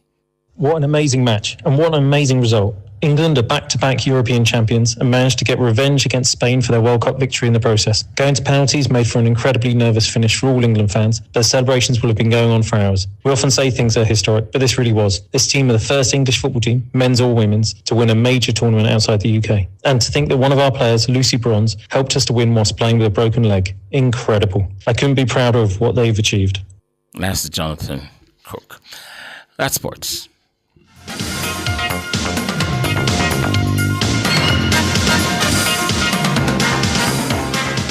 For all your scales and food processing equipment, call Advanced Scales and Equipment Limited at 876-968-9612-5. The time by Advanced Scales and Equipment Limited is 6:22. Looking for superior quality transportation from an international award-winning provider? Well, look no further. Choose Island Car Rentals, Jamaica's leading car rental company, setting the standard for ground transportation in Jamaica. For over 50 years, Island Car Rentals has been your trusted partner for reliable, top-quality vehicles. But we're more than just a car rental company. Need an airport transfer at any hour? Heading out of town and want to travel in style with a private chauffeur? Need a truck to rent for business or personal use? Or maybe you need a customized shuttle or tour for a large or a small group. Whatever your transportation need, Island Car Rentals has you covered. Call us today at 876-926-8012 or 876-929-5875 or visit www.islandcarrentals.com to book your next trip. Because Island people take better care of you. We are the best at what we do. At Hose Assembly and Supply Limited, we supply hose fittings and tools. We guarantee we can't be beaten when price and quality are combined. You brand us the Hose and Tool Boss because we deliver the most effective industrial solutions. Come in and experience the joy of shopping with Hose Assembly and Supply Limited. Call us 876-923-3936 or visit 173 Hagley Park Road, 2 Charlesworth Crescent or Montego Bay Trade Center. Hose Assembly and Supply Limited. More than just hoses. Now open every Sunday. Get ready for Nationwide 90 FM at Denby. Follow Nationwide 90 FM to the Denby Agricultural Industrial Food Show on August 1 from 1 to 5 p.m. We're bringing you the vibes, the voices, and the vibrant culture from Jamaica's biggest agri-celebration. Then, follow back away again to Denby on August 2 from 11 a.m. to 5 p.m. From farm to fork, youth in agriculture, and the best local produce, you'll hear it all. Keep your station locked to Nationwide 90 FM. We're bringing the Denby Agricultural Industrial Food Show to your airwaves on August 1 from 1 to 5 p.m. Then on August 2 from 11 a.m. to 5 p.m. This broadcast is brought to you by the National Land Agency, the Jamaica Urban Transit Company, the Jamaica Bauxite Mining Limited, the Jamaica 4-H Club, the Jamaica Customs Agency, and the Banana Board. Public Opinion is brought to you by Cleasing Industrial Supplies Limited, Industrial Automation and Control Solutions. Good evening. My name is Robianne Williams and welcome to Public Opinion. It's a new week, welcoming the week with open arms. One day almost down. Yeah? A special good evening to our friends on our YouTube platform. Thank you so much for tuning in. We invite you to weigh in live in the comments section on today's Public Opinion. We're talking about the political campaign trail. We got some news, I believe, over the weekend, last night, to say that the election is drawing nigh. It's soon, it's approaching, it's almost there. But we're looking at the paraphernalia of both political parties, the JLP, the People's National Party, specifically the wrapping of the cloth. We're seeing in communities, we saw some in East King's House, on East King's House Road. We saw also some, I believe, in St. Andrew East Rural and St. Andrew East. And we've seen them all over, the wrapping of the cloth, whether it be on the tree, on the light post. And we're asking you, in Public Opinion this evening, are you bothered by the pieces of green and orange cloth tied up in various communities across the island? That's the Public Opinion we're asking. And I'm going to start with the comments on our Instagram platform, where, let me see, AWR, this should be R. Robin, is saying, yes, everyone who decides to vote don't know who them are going to vote for already, so the flags and posters are unnecessary. Kashif is saying, not at all. Why would it be? It's a general sports day. Yeah? So you said the trees and the light posts, them are weird color. Let me see. Diomar Gale is saying, yes, he's definitely bothered. He's questioning what are the benefits of putting up these politically colored cloths in the communities. Does the benefits outweigh the cost? I'm just tired of this political campaign. It is too long and I feel like the country is on pause now. He's saying, let's get it over with. Whoever win, just win. Mrs. Buzzy Byfield, or this should be Mrs. Boss Byfield, is saying, every time you go in the world, flags, posters, and other candidate or party paraphernalia are erected during election season. Oh, you're saying, and everywhere you go in the world, there are flags, posters, and other paraphernalia for parties. She's saying, what about it? Questioning, what about it should we find bothersome? HM Queen is saying, yes, I am. They don't serve any purpose and it's unnecessary littering. Yeah? Just a Peach is saying, yes, it should be prohibited and the parties fined if they're seen anywhere. That practice just entrenches tribalism and incites conflict in the communities. Yeah? Lethal is saying that his question is, when election is over, are they going to remove them? That is a must. They have to come down. Michael Morrison is saying, the only cloth that bothered me is the cloth Mark Golding used. Okay. J. Mar saying, that's all them do. Spend them money buy cloth. Pings and Pablo get a whole heap. All right. Wow. Sweet Soy is saying, no, only the 300% that was given unfairly. All right. This is Keen is saying, bothered? No, but it looks so chaka. Yeah, it looked chaka-chaka. We're referring to the pieces of green and orange cloth tied up in various communities. Keeney is saying it looked chaka-chaka. The MPs would never allow the piece of cloth them pan them house wall. Interesting. True Nubian is saying, I hope they remove every scrap when this silly season ends. TT believes it's no problem. It's very creative. When one thinks of limited resources and overwhelming back to school posters on the other side, who is washed with funds, which could utilize improving roads. Also, you're saying it's better than the posters and the billboards and all of that. Those costs a whole heap of money more than the cloth. All right, okay. Sabrina is saying the direction where this is going in some of these constituency, I don't like the tone of it. At the end of the day, elections in the community or constituency will be there after politicians. Okay.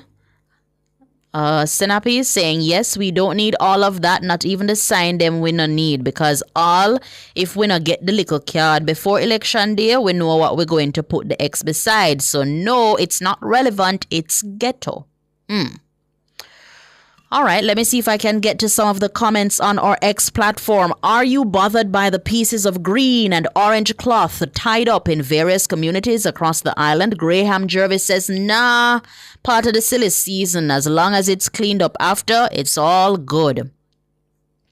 Lorian Henry is saying, not at all. Aureolus is saying, it looks ghetto. Taitra is saying, it's littering. The pictures of the candidates are enough. This person here, Ara, is also agreeing, saying it looks tacky and messy. Let me go to our Facebook comments. Are you bothered by the pieces of green and orange cloth tied up in various communities across the island? When you look, you see green, you see orange, pan light posts, all over. Maury McCarth is saying, in the 80s and 90s, it was that graffiti that were painted in the roads, walls, fences, light poles, and anywhere and everywhere. No, it's flags and banners and cloth. Maxine is saying, not in the very least. I would prefer if they are neatly presented, though. To me, the colors create an awareness of political partisan persuasion of particular areas. Hence, one proceed with caution when traversing.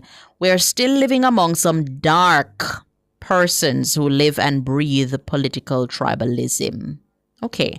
Shirley Augustine is saying, not one bit. I choose Jamaica, so I don't care about cloth.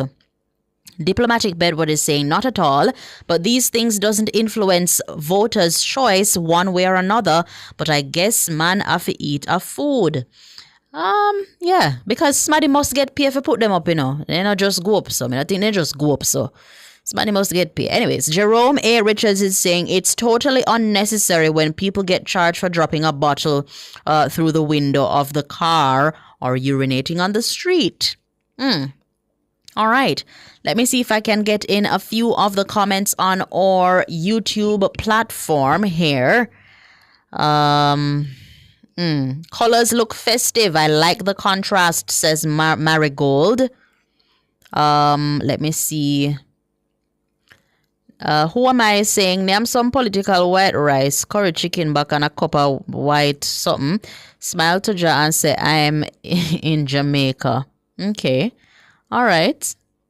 Okay, we hear you. Who am I? Utilize the printed and electronic media for advertising, says C. Hilton. Orinthia believes it's not relevant. No? The pieces of cloth being tied up, not relevant. Jerome is saying, I have no problem with the billboards and flags, but the spray paint is permanent. It just don't make sense. Yeah? Grace Price said, look disgusting. For Barbara Ellington, yes, it gives the place a ghetto look, and I don't own a fabric store. Posters are enough. Hayward is saying too much raw cloth. Erica Barnett, no posters, no cloths. No cloth. Okay. Jamaica for Life saying the cloth indicates disorder. It look chaka. Grace Ben saying in America they put their flags on car or gate. Jamaicans are Dumb. If I was living in Jamaica, no one could never intimidate me. If I live in a PNP or JLP area, I vote for who I want to. Okay.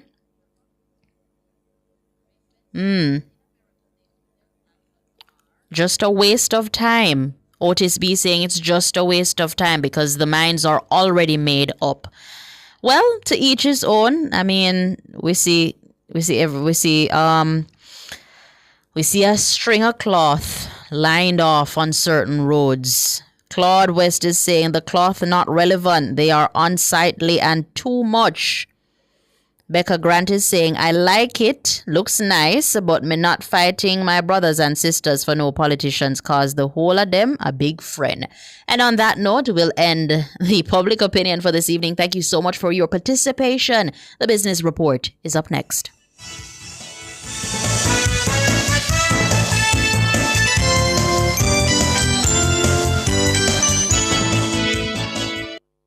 Public Opinion was brought to you by Cleasing Industrial Supplies Limited, Industrial Automation and Control Solutions. Drive the most exciting new vehicles in Jamaica. Schedule your 2024 Ford Ranger pickup or Ford Everest 7-seater SUV test drive now. Call or visit KIG today. The time by KIG is 6:34. Visit Marshall's Pharmacy, Greater Portmore for all your prescription needs, gifts, personal care, household, and stationery items. The temperature by Marshall's Pharmacy, Greater Portmore is 30 degrees Celsius in Kingston and Montego Bay.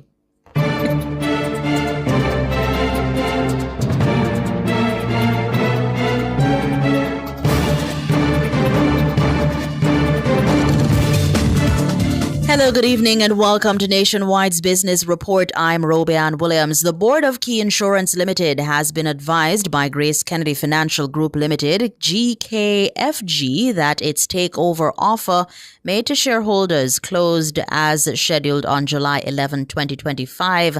Now, the offer received significant acceptance, with the majority of ordinary shares held by minority shareholders being tendered. Once these shares are transferred to GKFG, its ownership position in Key Insurance will increase to 98.9%.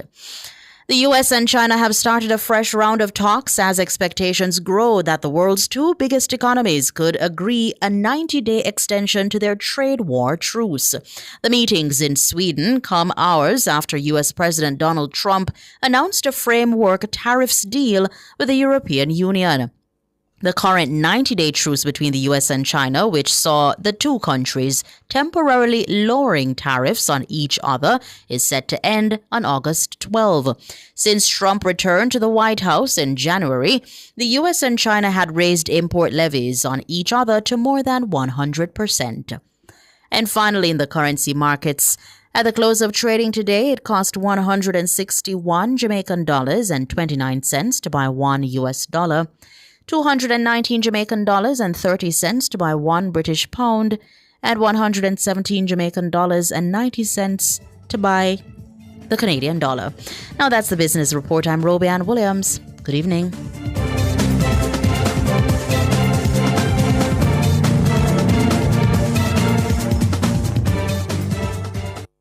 I use the Radar app to help source my seeds and also my seedlings. Me run my farm as a business, so I use the app for weather forecast and crop planning. When we need the extension officer, I just book and visit on the app.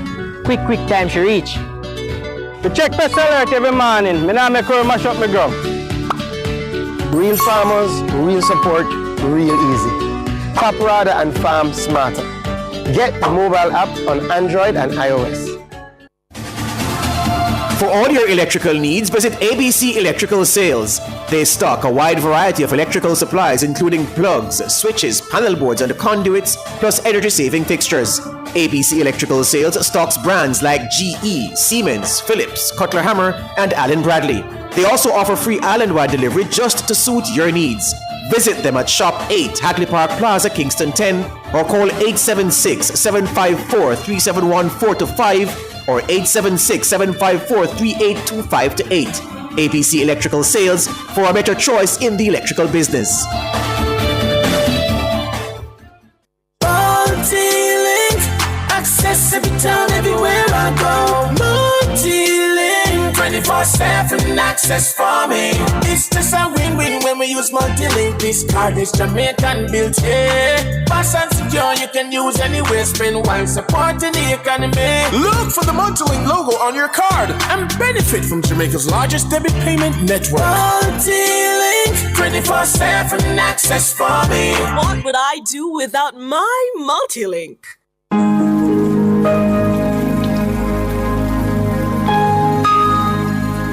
Hi there.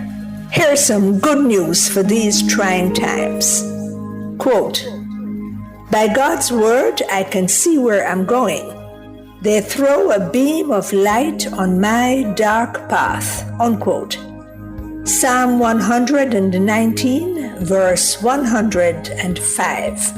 Listen for God's word weekdays at 5:45 a.m. and 12:55 p.m. through Oasis. Stop by for a refreshing drink and share a God perspective for the day. Oasis. Weekdays 5:45 a.m. and 12:55 p.m. right here on Nationwide, a revolution in media. The rebroadcast of the Oasis can be heard weekdays at 5:45 a.m. It's Monday, get over your blues. Or Tuesday, Wednesday, Thursday, Friday. The E-Zone is here for you. With the Stinger Honeybee and Curry Boyatings from 3 to 5 p.m. on Nationwide 90 FM. We've got your entertainment news. Then we want to hear your views. Why you said? Jump in the mix. Or the hot seat. Don't miss our brain busters. Or the crazy giveaways. Let's talk fashion. Send us your outfit of the day. Ooh, cutesy. Very demure. Are you looking for love? Come on one of our blind dates. Send your request to ezoneblindates@gmail.com. That's ezoneblindates@gmail.com. And stay tuned for your confessions. These are my confessions. Share them with us at ezoneconfessions@yahoo.com. I mean, is this planet Earth? Is it? I don't know. Let me check. Either way, it's got a buzz. And a bugger thing. Ow! Ow!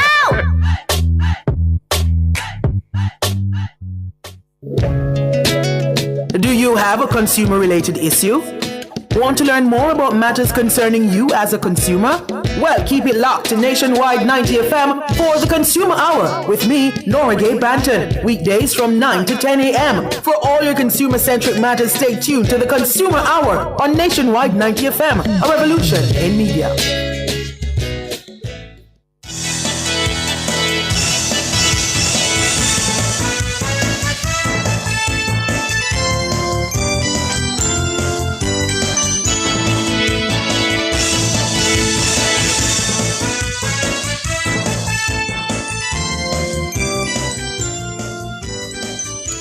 Good afternoon, well, good evening, rather, ladies and gentlemen. Welcome to the Nation's Business. I am Siobhan Campbell. And I'm Ricardo Brooks. Well, we're staying on the topic of vandalization and political paraphernalia, but we're going to the historical perspective now, where Opposition Leader Mark Golding is urging PNP supporters to behave with restraint as the political campaign intensifies. Golding made the call following reports of parties' paraphernalia being torn down in sections of the Eastern St. Thomas over the weekend. In St. Thomas, I saw 2 videos of a location where some people working apparently for the Jamaica Labour Party were in the business of tearing down billboards with PNP candidates on them and orange flags and fabric. And I said, let me report this to the Commissioner of Police. And I did. Because we do not want this to get out of hand. Those things can't vote. We know that when the trumpet sound and the election is called, the people of Jamaica are going to deliver a resounding victory for the People's National Party. So we don't want to react in anger to any form of provocation, my people. Don't make them draw way out and make this thing into something ugly. We want a peaceful and loving election. That's Mark Golding, the PNP president. Now, several MPs have voiced their concerns in recent weeks about campaign material being vandalized or torn down. The latest incident was reported by the Member of Parliament for Central Manchester, that's Rhoda Moy Crawford. She's saying she had to file a police report after her posters, which were mounted across the constituency, were torn down. And over in East St. Thomas, as you heard from the opposition leader, there was an issue. The GLP's MP, though, Dr. Michelle Charles, is accusing the PNP of removing her campaign material and physically assaulting one of her supporters. She says she's also filed a police report. There's also been complaints in East Central St. Catherine, MP Orlando Tarilong and the caretaker Raymond Price. So, what has our political history taught us about this kind of escalation? Yeah, what have we learned from previous campaigns about this approach to politics? And what has been done in the past to ease the tensions? We're being joined by historian Wayne Chen and former General Secretary of the People's National Party, Maxine Henry Wilson. Good evening. Good evening.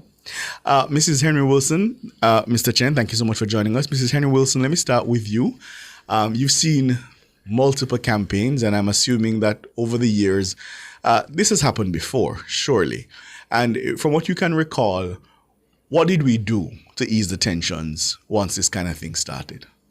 Yeah, I mean, the more you get into the campaign, the more aggressive some of that behavior is going to become, because, you're marking off your territory and you want to be more visible. Now, there are two kinds of constraints that can be provided. One is internal party understandings and statements about what is acceptable and what is not acceptable. And we recognize that it's not going to be puritanical. We're not going to have these displays, flags and everything. But that we have a two-party competitive system, and that both political parties have the right. Once you're not infringing on people's property, which is another thing. Some people don't want it on their property, and you should not abuse them about not having done on their property. So there's also the behavior that is expected of your members, and your leaders have to guide that behavior, because enthusiasm can sort of it will get people out of their normal behavior. They have to show how committed they are to their party. So you have to make those kinds of pronouncements and build those expectations inside the party. But in the past also, we go back to the same old story, the political ombudsman would help us to mark out that turf.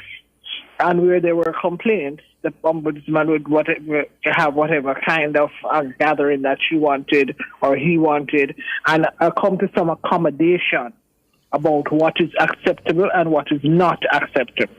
Well, we don't have a political ombudsman. We probably have a political office that is supposed to exercise that responsibility. So there again, there's that vacuum, and I think everybody's kind of defining their own territory, defining their own behavior, which is not necessarily acceptable. So do you feel historically, Mrs. Henry Wilson, that the political ombudsman's office was more effective then than it would be considered now? Oh, definitely. Where is the office? I don't know. I've never heard a statement from anybody who is pretending to be adjudicated on those matters. It has all come from political parties or operatives within political parties. So there's no kind of national recognition or national office that is guiding behavior at this point in time. Yeah. Wayne Chen, is it just part of the course? And are we making heavy weather out of nothing? As Mrs. Henry Wilson says, as the campaign intensifies, emotions will, become inflamed, and some people may act out in marking, quote unquote, their territory. So is that legitimate political expression? Frankly, looking back, I came of age in the 1970s, and every now and then I have to pinch myself to remind myself that the median age in Jamaica is just under the age of 30, which would mean that half the population is born after 1995. So going back into the days of much more heated political competition, it's really a historical memory for more than half the population. The fact is that I get the complaints from my peers, whether it is in Keystone 6, Kingston 8, or Central Manchester and Mandeville, where I am now, that they don't like the flags and they don't like the bunting and they don't like the wrapping of trees in green and orange. And I say I welcome it. It's a visible expression of a vibrant democracy, and I'd much rather fabric getting pins and tabloids and election money at this season than spray paint on walls or graffiti or worse. We have evolved as a country. The elections are relatively peaceful. Mm-hmm. In fact, I think we are the envy of most democracies in the world. I saw a Democratic Freedom Index recently, and Jamaica is only only 2 Caribbean countries are in the top 30 in the world, Jamaica and Barbados. So it's a temporary inconvenience. And yes, we have had the facing of posters. Right here in Manchester, I remember in the run-up to the 1993 general election, that a billboard went up and was chopped to pieces within 24 hours. I remember posters being torn down left, right, and center all over the country. But in the recent weeks, I've drive all over Jamaica and I see green and orange flags coexisting peacefully on light poles. So yes, we should be as well-thinking Jamaicans with not necessarily allied to any political party, but Jamaicans of all tribes should say, look, respect each other's posters, respect each other's bunting, colors, whatever, because it is the peaceful manifestation, the visual manifestation of election coming and democracy in action. We have tried all the other ways, and they are worse, trust me. Mm-hmm. The temporary inconvenience in the neighborhood of a little bunting and so on, it's nothing wrong with it. I hear the complaints, but I say it's the worst favor all the rest. And it's frankly, in the run-up here now to the 2025 general election, yes, passions are running high. The last election was just in the midst of the pandemic, but putting back my mind to 2016, putting back my mind to 2011, the level of damage to opponents, posters, and so on, it's about par for the course. In fact, I suspect it's probably less this time around than in the past. But Mrs. Henry Wilson, if we are to protect the vibrant democracy, and I hear both yourself and Wayne Chen indicating that, people are going to express their political, view and preference, but don't we run the risk of causing intimidation when we drape whether it be light poles or trees or whatever it is in party colors? So people who perhaps don't participate in the process or perhaps don't support the particular color that's being used, don't we run the risk of intimidating them?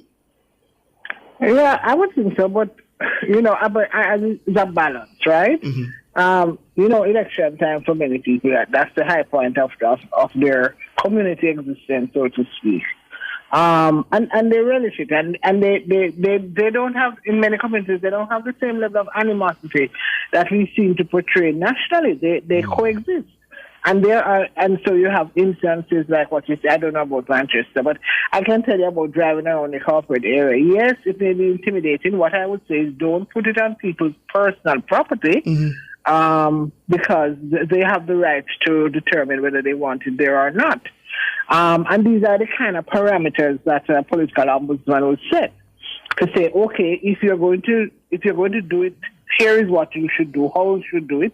You need to get permission from some persons, permission from some entities, and set the parameters. But I don't think you're going to have a situation where the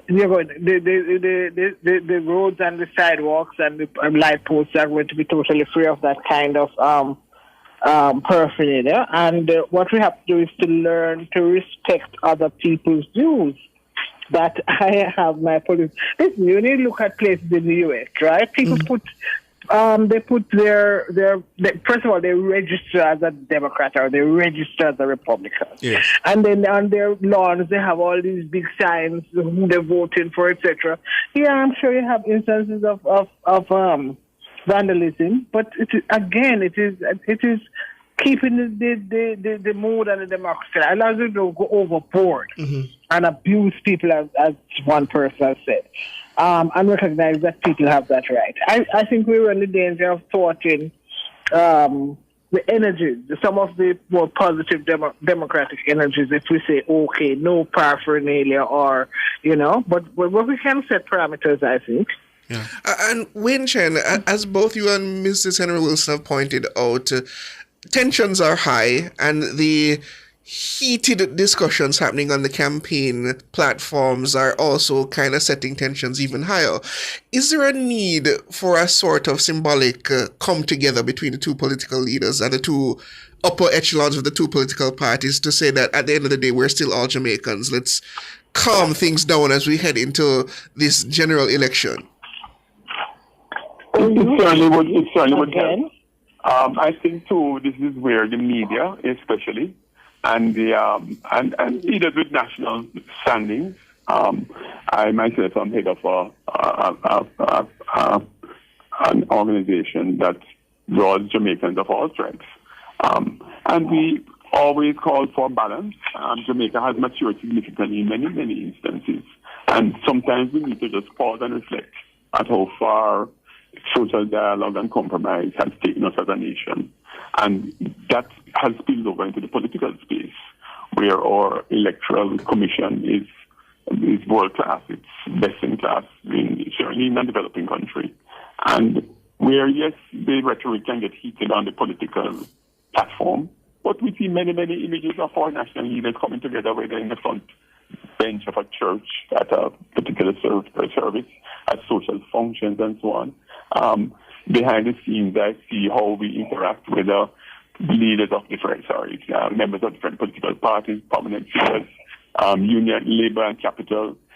Jamaica spent today brings in the past, and we are at a place now where the rhetoric, I don't think, of the leadership reflects the mood and what the people aspire to. And I can use this platform, and I will use this platform that I have now to say, let's tone it down a bit. We don't need the overheated rhetoric on the political stage. Yes, I know it rises up the base. Yes, it gets the loyal, the faithful excited. No different from when our dancehall stars go on stage and they are looking for a forward or a hype from the crowd. But let's not overstate the case for it. But at the same time, as I say, I think my friend Maxine said, balance. I think what we need is balance and sobriety, but not to lose the vibrancy of what we really have. We have really created a vibrant electoral system in Jamaica that is fair. Yes, we can argue over why half the voting population don't actively participate. We might surprise ourselves and see that number go over the 50,000, over the 882,000 that voted in 2016. But I said, don't dull the vibrancy. Respect people's property. Don't use the colors and the posters as a means of intimidating your opponents. And respect and do what I see in many parts of Jamaica, allow the two to coexist. Because there are many places in Jamaica where green and orange coexist on the light poles around the walls and so on, which is a healthy sign, actually. And we need to see more of that. And we need our leaders to call for more of that. Yeah. Let us debate issues. Let us talk about who has the best team or the best plans to take Jamaica forward after this general election. And leave the overheated rhetoric in the past. Mrs. Henry Wilson, I was just about 17 or 18 back in 2007, and so but I do recall. Yes, we are young, but I do recall that you had in that campaign, you had to navigate some tense moments. In the run up to that general election, I specifically recall sections of Mountain View became a little bit tense. Talk to us about how, as a candidate, you went about navigating those moments. Well, first of all, it is very choppy water. It's very dangerous, right? Because, of course, your opponents are already they are just that. They're adversarial in their relationship with you. But in your own ranks, what they always want to see is also that you are, as they say, chucking it. You have to show that you are up to the task. So you have to be careful, because you can really ignite, and you should not be responsible for igniting any fires. And you have to draw on the civil society's resources to help you to navigate those waters. Don't do anything that incites, because in the long run you're going to be blamed for it. So it is very difficult to navigate those waters. And I think I'm kind of not as up to date as I should be in some instances. Some of that has, the dialogue or whatever has mitigated the anger and the partisanship that used to exist. And people are far more tolerant, I think, not least because in the interim, in between elections, there are mechanisms through which people share communities. It's not anymore. So you do have lines being drawn, and you also have to be very careful about polarization, political party polarization. But I think we have made great strides in terms of people understanding the political landscape and the importance of our coexisting, because they have to coexist in between elections. Yeah. So that is a very important part of it. Mm-hmm. Yeah. And Wayne Chen, you talk about organizations like the media, I suppose. Mrs. Maxine Hilson talked about civil society. But for me personally, I get the sense that a lot of these institutions that you would probably want to see sort of cool the rhetoric are now themselves seen as partisan. And so they may not have the kind of calming effect that we would expect. Am I imagining that? I think the bigger challenge facing us, is that a lot of people are now getting their information through short videos, through TikTok, through Instagram, and so on, and bypassing the traditional media. And in fact, oftentimes the media is now competing for that hype, that sensation that gets the eyeballs. So it's a situation that we have to calm. And, I don't think media practitioners, opinion leaders, calling for both sides to keep it cool, because some of us are old enough to know where we're coming from as a country, and there's the danger of going back there in terms of tribalism. And we don't have to look very far. We have to look now to the United States, or one of our role models in the past, and see how divided that country can become when the rhetoric gets out of hand. Because after the election, we still have a country to whoever formed the government after the election has a country to unify and to run. And it's much more difficult to manage, govern, and lead a divided country than one that had a sober run-up and a sober choice to make, and make that choice of a new government. It's not, we can't just leave it to the contenders. Those of us who are not in the contest have to continue to remind everyone that after whichever day the election is, after that date, we should have a country to govern and to live in. Mrs. Henry Wilson, how do you see it?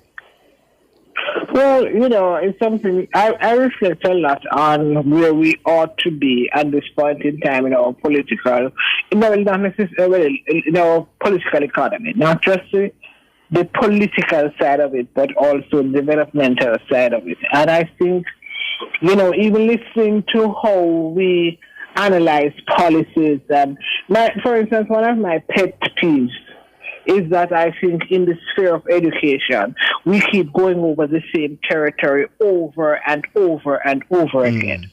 And rather than making progress, we are just, every time we reach a point, for instance, I'm not a part of this hype about literacy. We have tried so many things, and every time we seem to be on the cusp, just one little incident, we look at one school and we say, let's turn over the whole basket. And there are reasons for why different approaches were taken. We're not doing that kind of analysis. We are more interested in what I would call glorification, or let's sit down and look at what works and what does not work. And let us not keep reinventing the wheel. Continuity is a very important part of development.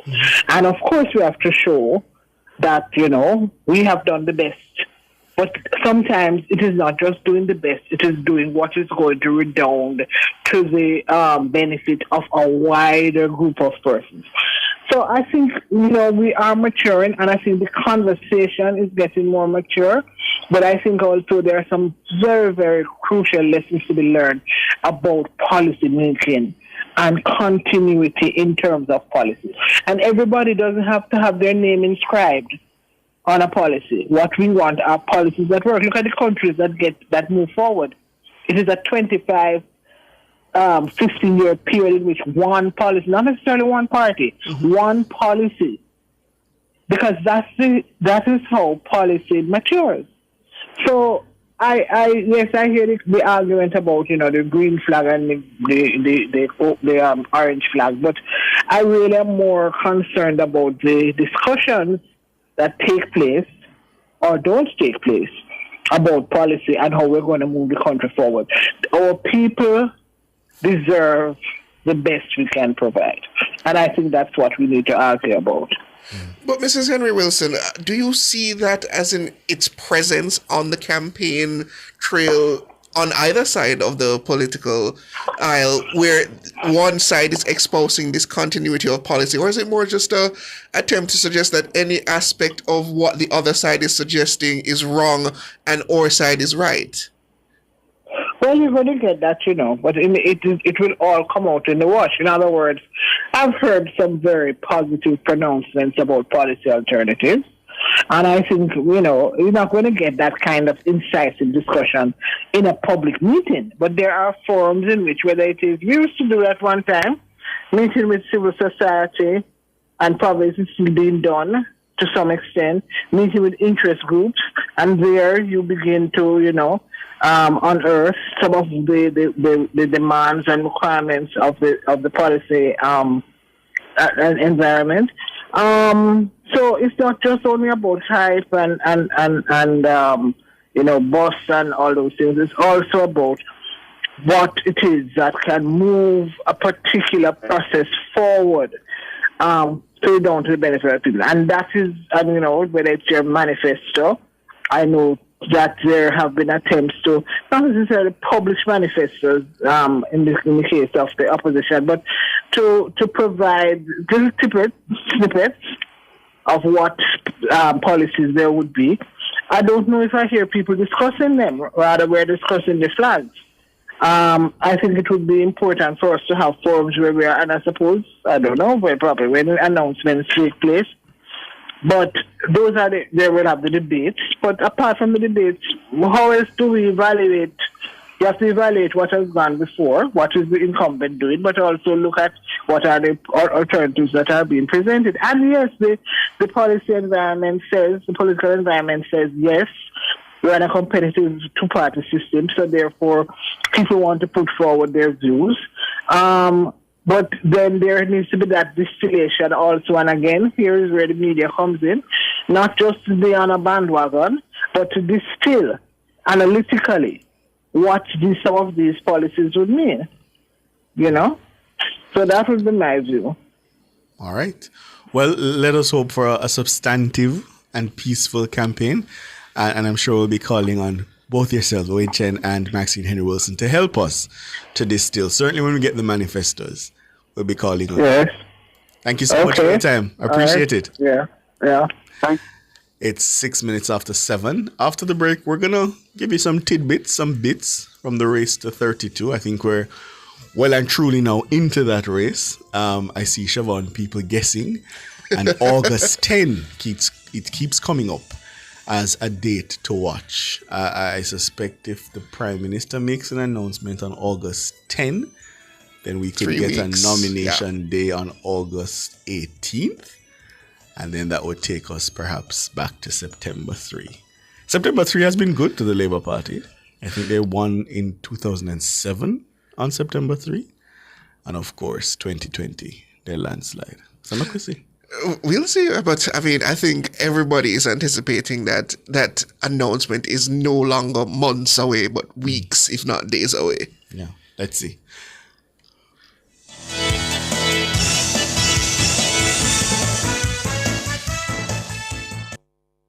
Truth is, you can live life to the fullest with HIV. This time signal is brought to you by the Ministry of Health and Wellness. The time is... It's 7 after 7. That picture is erased from your social media account, but is it really gone? Your bank card is tucked away, but is it really safe? In today's age, we must empower and protect ourselves in the digital world. Tune in to Cliff Hughes Online on July 30 from 10 a.m. to 1 p.m. as we highlight the Cyber Smart Community Campaign at the Waterhouse Community Center. Get ready for some fun, hands-on events all about staying safe online. Expect to hear about helpful tools like password keepers, antivirus protection, and apps to lock down your info.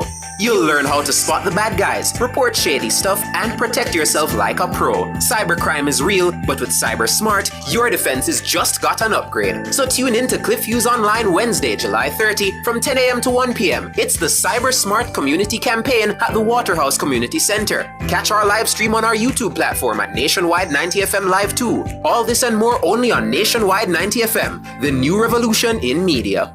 This broadcast is brought to you by the Ministry of National Security. The Watchman. Exploring issues shaping our society, government, and business. Provocative, unconventional. Dr. Henley Morgan is The Watchman. Good evening. Lust for power and occultic behavior defining Jamaican politics.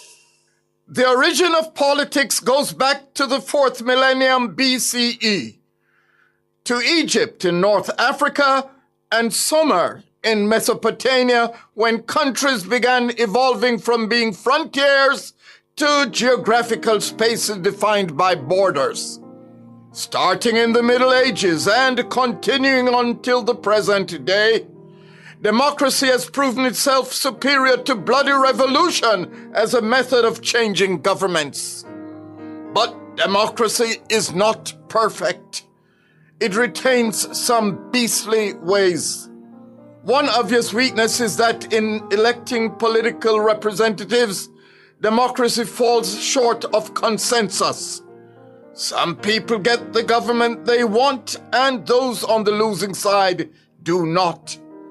A natural outcome is that politics have developed occultic practices. Voters blindly follow their favorite leader or party, hoping their side will win at any and all cost. The divisions run deep, leading ultimately to a losing proposition for the country and its development. The malady, which has as its root political tribalism and other occultic manifestations, has reached an advanced stage of malignancy in Jamaica to the point where almost everything is seen through the eyes of politics. The resulting no-win situation faced by the Jamaican electorate was aptly described by former Member of Parliament and Government Minister Ronald Thwaites. Writing in the Monday 23 October 2017 Gleaner, he described the political process in which he was a participant. I quote in part, "The crowds attending the nomination exercises for next week's by-elections were large and enthusiastic on a weekday morning when people are normally at work. The mostly women where I was clearly had decided that the most productive task of that day was to follow back at their favorite candidate. Many were there for the excitement, others for the validation of backing a winner, many looking for a food money to carry home. Almost all either unemployed or at best doing little hustling at less than minimum wage. Can the system of government which we practice ever meet their expectation for a good education, for work, a house to live in, and a reasonable physical and social security? The reality is that whosoever wins the 3 seats that are in contest, whatever the balance in Gordon House, life is going to be substantially unchanged for those crowds. Disappointment for them is inevitable." End of quote from former Member of Parliament Ronald Thwaites. Coming from the horse's mouth, That is the sad state of Jamaican politics. And it is getting worse. Thrown into the mix is the specter of the power-hungry leader who would rather burn down the house than see the nemesis from the opposing side occupy it. At least, that is the latest barb being thrown between the two antagonists who lead the main political parties contesting for power, the JLP and PNP. It is a sad day when lust for power by political leaders and occultic behavior on the part of followers have come to define Jamaican politics. Think on these things. Produced by Agency for Inner City Renewal, AIR, and recorded in the Jamming Studio Trenchtown, a breath of fresh air bringing change to the inner city. It's Monday, get over your blues. Or Tuesday, Wednesday, Thursday, Friday, the E-Zone is here for you. With the Stinger Honey Bee and Karim Boyatings from 3 to 5 p.m. on Nationwide 90 FM. We've got your entertainment news. Then we want to hear your views. What you said? Jump in the mix. Or the hot seat. Don't miss our brain busters. Or the crazy giveaways. Let's talk fashion. Send us your outfit of the day. Ooh, cutesy. Very demure. Are you looking for love? Come on one of our blind dates. Send your request to EZONE blinddates@gmail.com. That's EZoneblinddates@gmail.com. And stay tuned for your confessions. These are my confessions. Share them with us at EZoneConfessions@yahoo.com. I mean, is this planet Earth? Is it? I don't know. Let me check. Either way, it's got a buzz. And a bugger thing. Ow. Ow.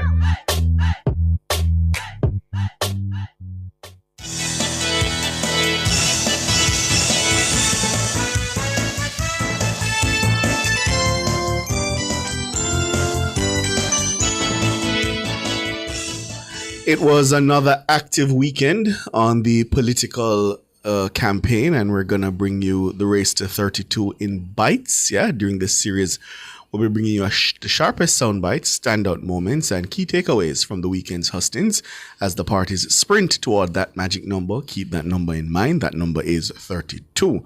Of course, whichever party hits that number on election night forms the next government of Jamaica.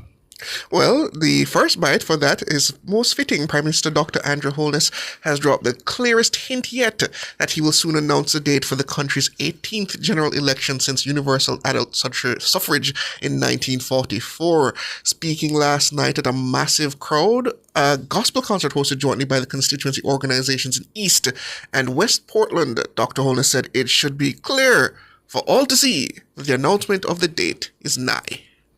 It is by now very clear that very soon there will be an election. As leader of the Jamaica Labour Party, that is now the government of this country, that has done so much work, we are the first government that can campaign on achievements. My job, therefore, is to make our calling and election sure. So I am not playing any games with the election. The first thing that we had to do was to win the battle for your minds. Some of you may not remember, a year and a half ago,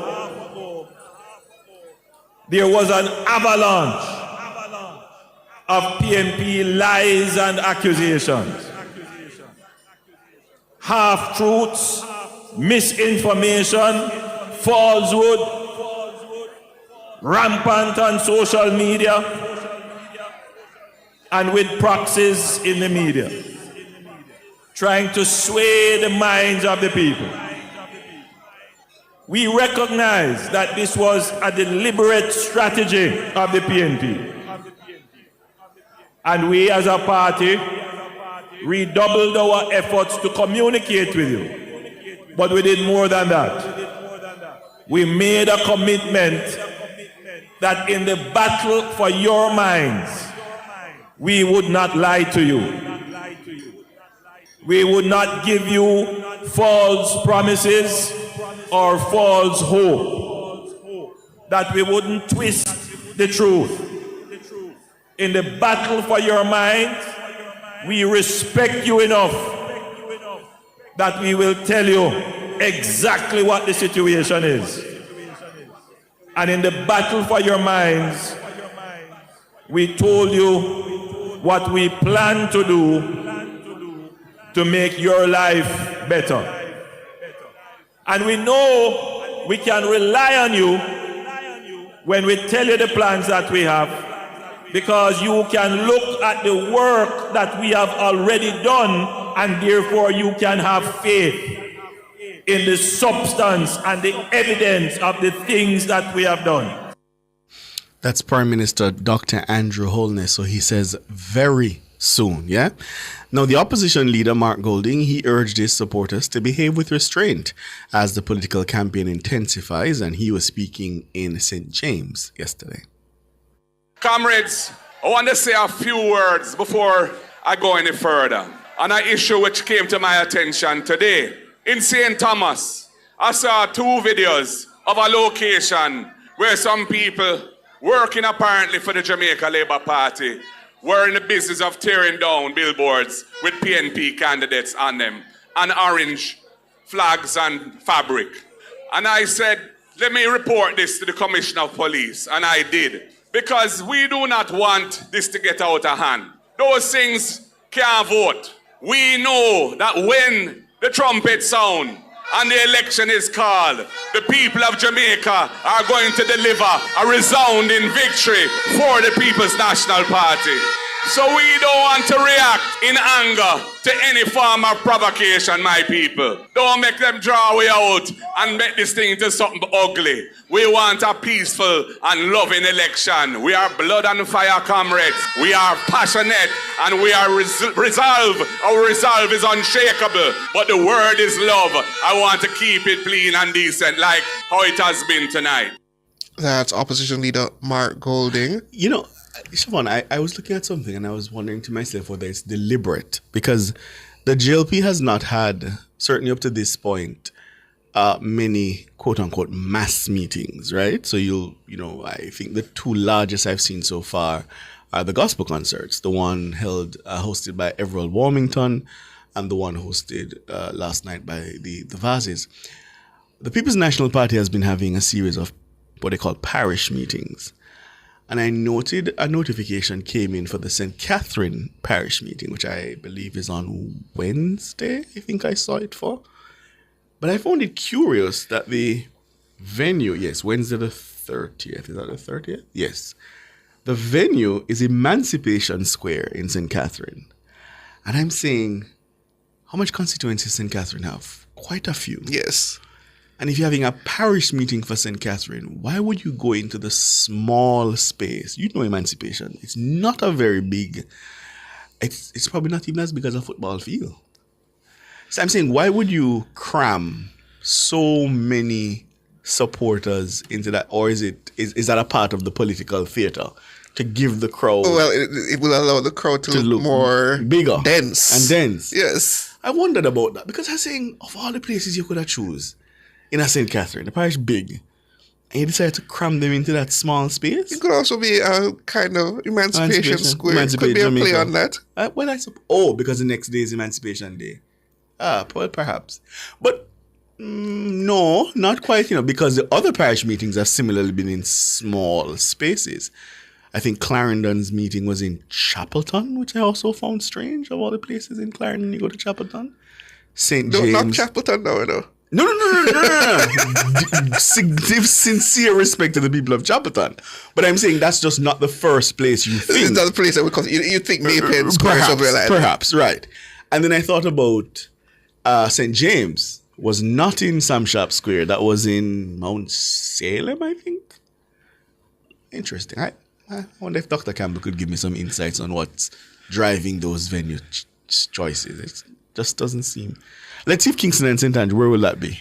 I don't think they've had that one yet. I suspect that one will most likely be after the announcement of the date, and it will most likely be halfway through. Yes, as it has been historically. Okay. All right. The MP for East Rural St. Andrew, Juliet Holness, she's urging Jamaicans to reject what she's described as the PNP's experiment with Jamaica. And she was speaking to Party Faithful in Northwest St. Andrew yesterday. And I met some young people one day, and when I asked them, have they thought about what is happening in the country? Are they ready to get up and go out and vote? One said yes, but one said, maybe we could have tried the other people them and see if they can do something. Let me tell you, Jamaica is no longer a PNP experiment. Them try and fail enough with us. Them try and fail enough with us. So labor rights, I am asking you to just relax. Spend the time and think. And you not so hard to convince. Because when the Prime Minister said labor rights hold us accountable and know what he mean.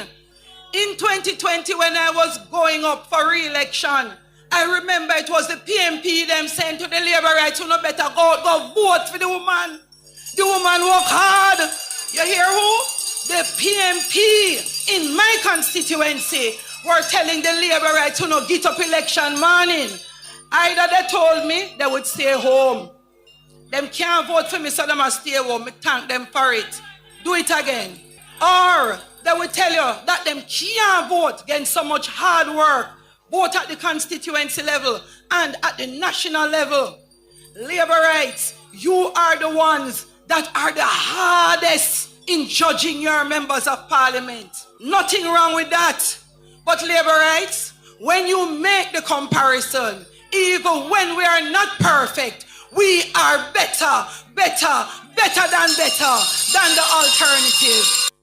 Juliet Holness there, the MP for East Rural St. Andrew, the Speaker of the House. Carleen Smith on YouTube is saying, Siobhan, maybe the PNP is being politically strategic by going where they are weakest in the parish. That's potentially possible. I can see that, yes. But it's supposed to be about the meeting for the parish itself. I'm not sure, because I think in St. Elizabeth they went to Black River. And I don't think they're weak in Black River. It's about the parish itself. So the venue should reflect less about weakness and more about strength. Because precisely, it's a show of strength. Yes, it's not about showing up any particular. It's interesting. Some of the other YouTubers are saying maybe the money has run out. No, that wouldn't follow either, because I don't think there's a cost. You just need permits, right, for the location. And then, but there's also transportation costs to consider to an extent, because you have to bring your people in, and not everybody is going to. Also, less people, so you get a smaller space, you get a bigger impact. Or maybe we're looking at. I was going to say maybe it's more central, because then again, Chapton is not exactly central. This is the point. And in St. James, I don't know that Mount Salem is the most central point. So I don't know. It's an interesting thing. And at the same time, as I said, the GLP has been having smaller meetings. So I don't know what to make of the strategic choices. I mean, obviously, I'm assuming that both parties have thought about this. I mean, on the point of the GLP, I'm sure they have put into the matters. Just let the PNP run themselves ragged. The Prime Minister said as much last night. And we'll just come in and just... He said they're getting tired and he's the longest stand stoller. Exactly. So that seems to be the strategy on the part of the JLP. I'm not sure if the strategy on the PNP is we're just trying to keep things going, keep the base energized, keep the momentum active, going, so that when it does come to the announcement of the date, no one is too fatigued. And they still have the same level of but don't you risk being fatigued if you're keeping it at a frenetic pace? Exactly. Maybe that's why the venues are smaller. They're trying to save resources, so to speak, conserve resources for the final sprint. Okay. Because the three big areas are what? Mandeville, Sam Sharp Square, Halfway Tree. Yes. Yeah. But as I said, for the one in St. Andrew, Kingston, I suspect that will be in the historically accurate area of Halfway Tree Square. Or it could be a portion of Simpson Miller Square. That can hold a whole heap of people. Or down a jungle. I still think halfway tree has the greater symbolism. Yes. I suppose. Well, let's, Makusi. We're going to take your calls now. The numbers are 630-937-124, 618-8255.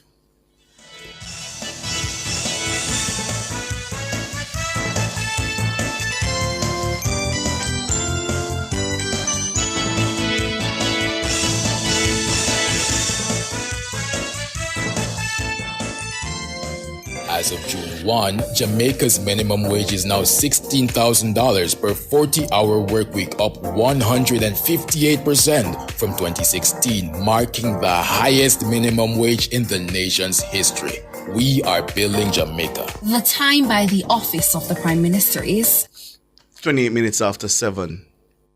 Looking for superior quality transportation from an international award-winning provider?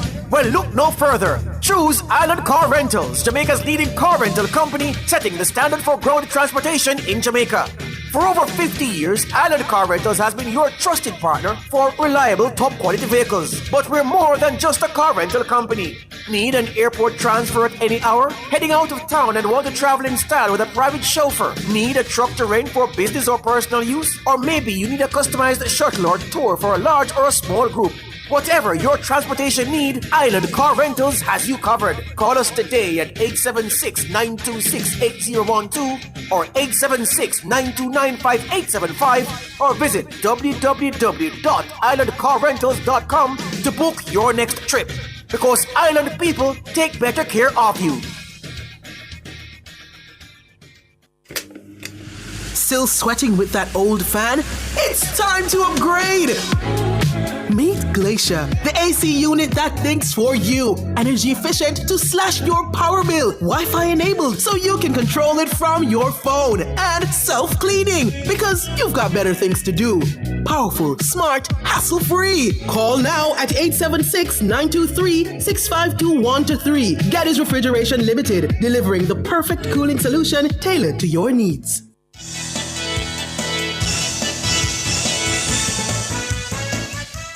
Welcome back to Nationwide at 5. And before I went to the break, there was actually another bite that I was supposed to play for you. That's the PNP's caretaker for Western St. Thomas, Hubert Williams. He's saying that no distraction will derail him from his path of becoming the next MP for that constituency.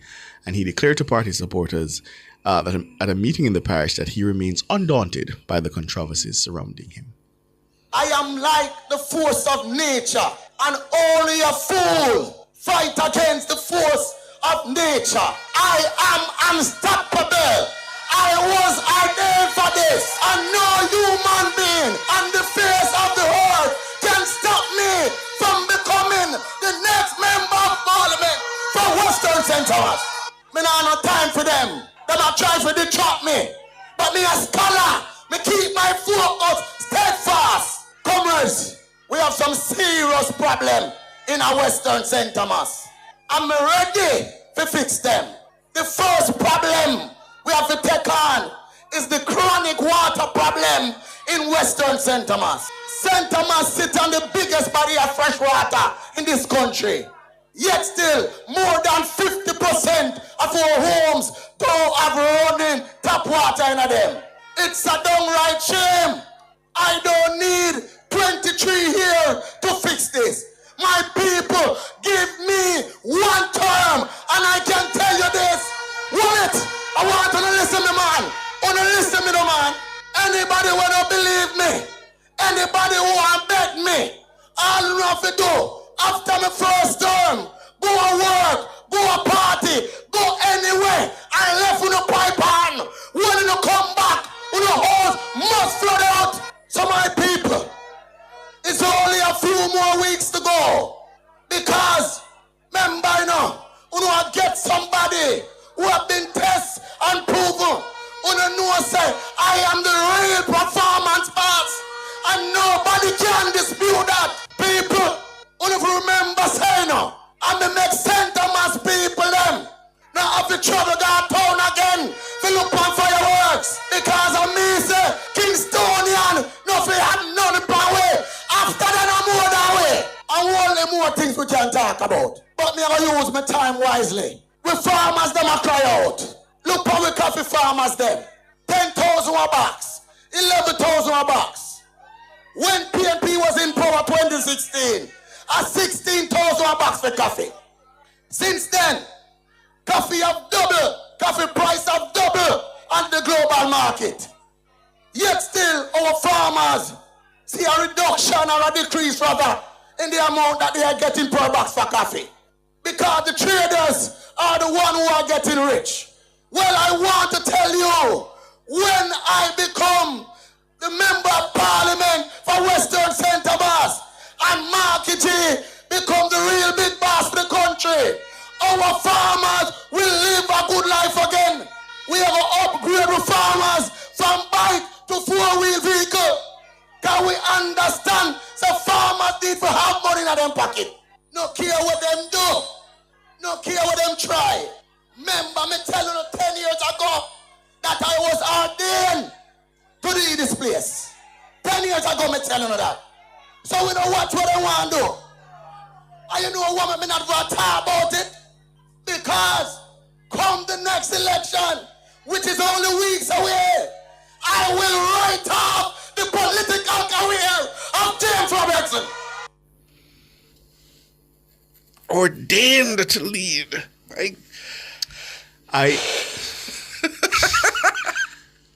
I'm gonna trying to keep a straight face. I'm gonna watch because I need to listen to the entire thing. So what I'm gonna say is confined to only what I just heard. I made that very clear. Only what I just heard, which is how long is it? About 3 minutes and 30 seconds. 3 minutes and 30 seconds. I need to listen to the whole thing because I'm sure he spoke longer. But based on what I just heard, Mr. Williams is unfit and unsuitable to be elected to the House of Representatives. There is absolutely no way that anything he just said made an ounce of sense. Not one part of it. It's an improvement over his previous posture. Oh, is it? Because at least now he's not suggesting he's going to unilaterally set coffee prices. At least he's saying he's going to improve the. What about the water? What about the water? As I said, I never said it was. I said it's an improvement. Is it? I never said it was a. Because I'd rather him say I'll set the coffee price and tell me say I'll get water till the water your house flood out. I don't know, Ricardo. I was shocked by the minute he said he was ordained. I didn't know we were going down. This is a serious country, and this is a serious election. What is that? What is that?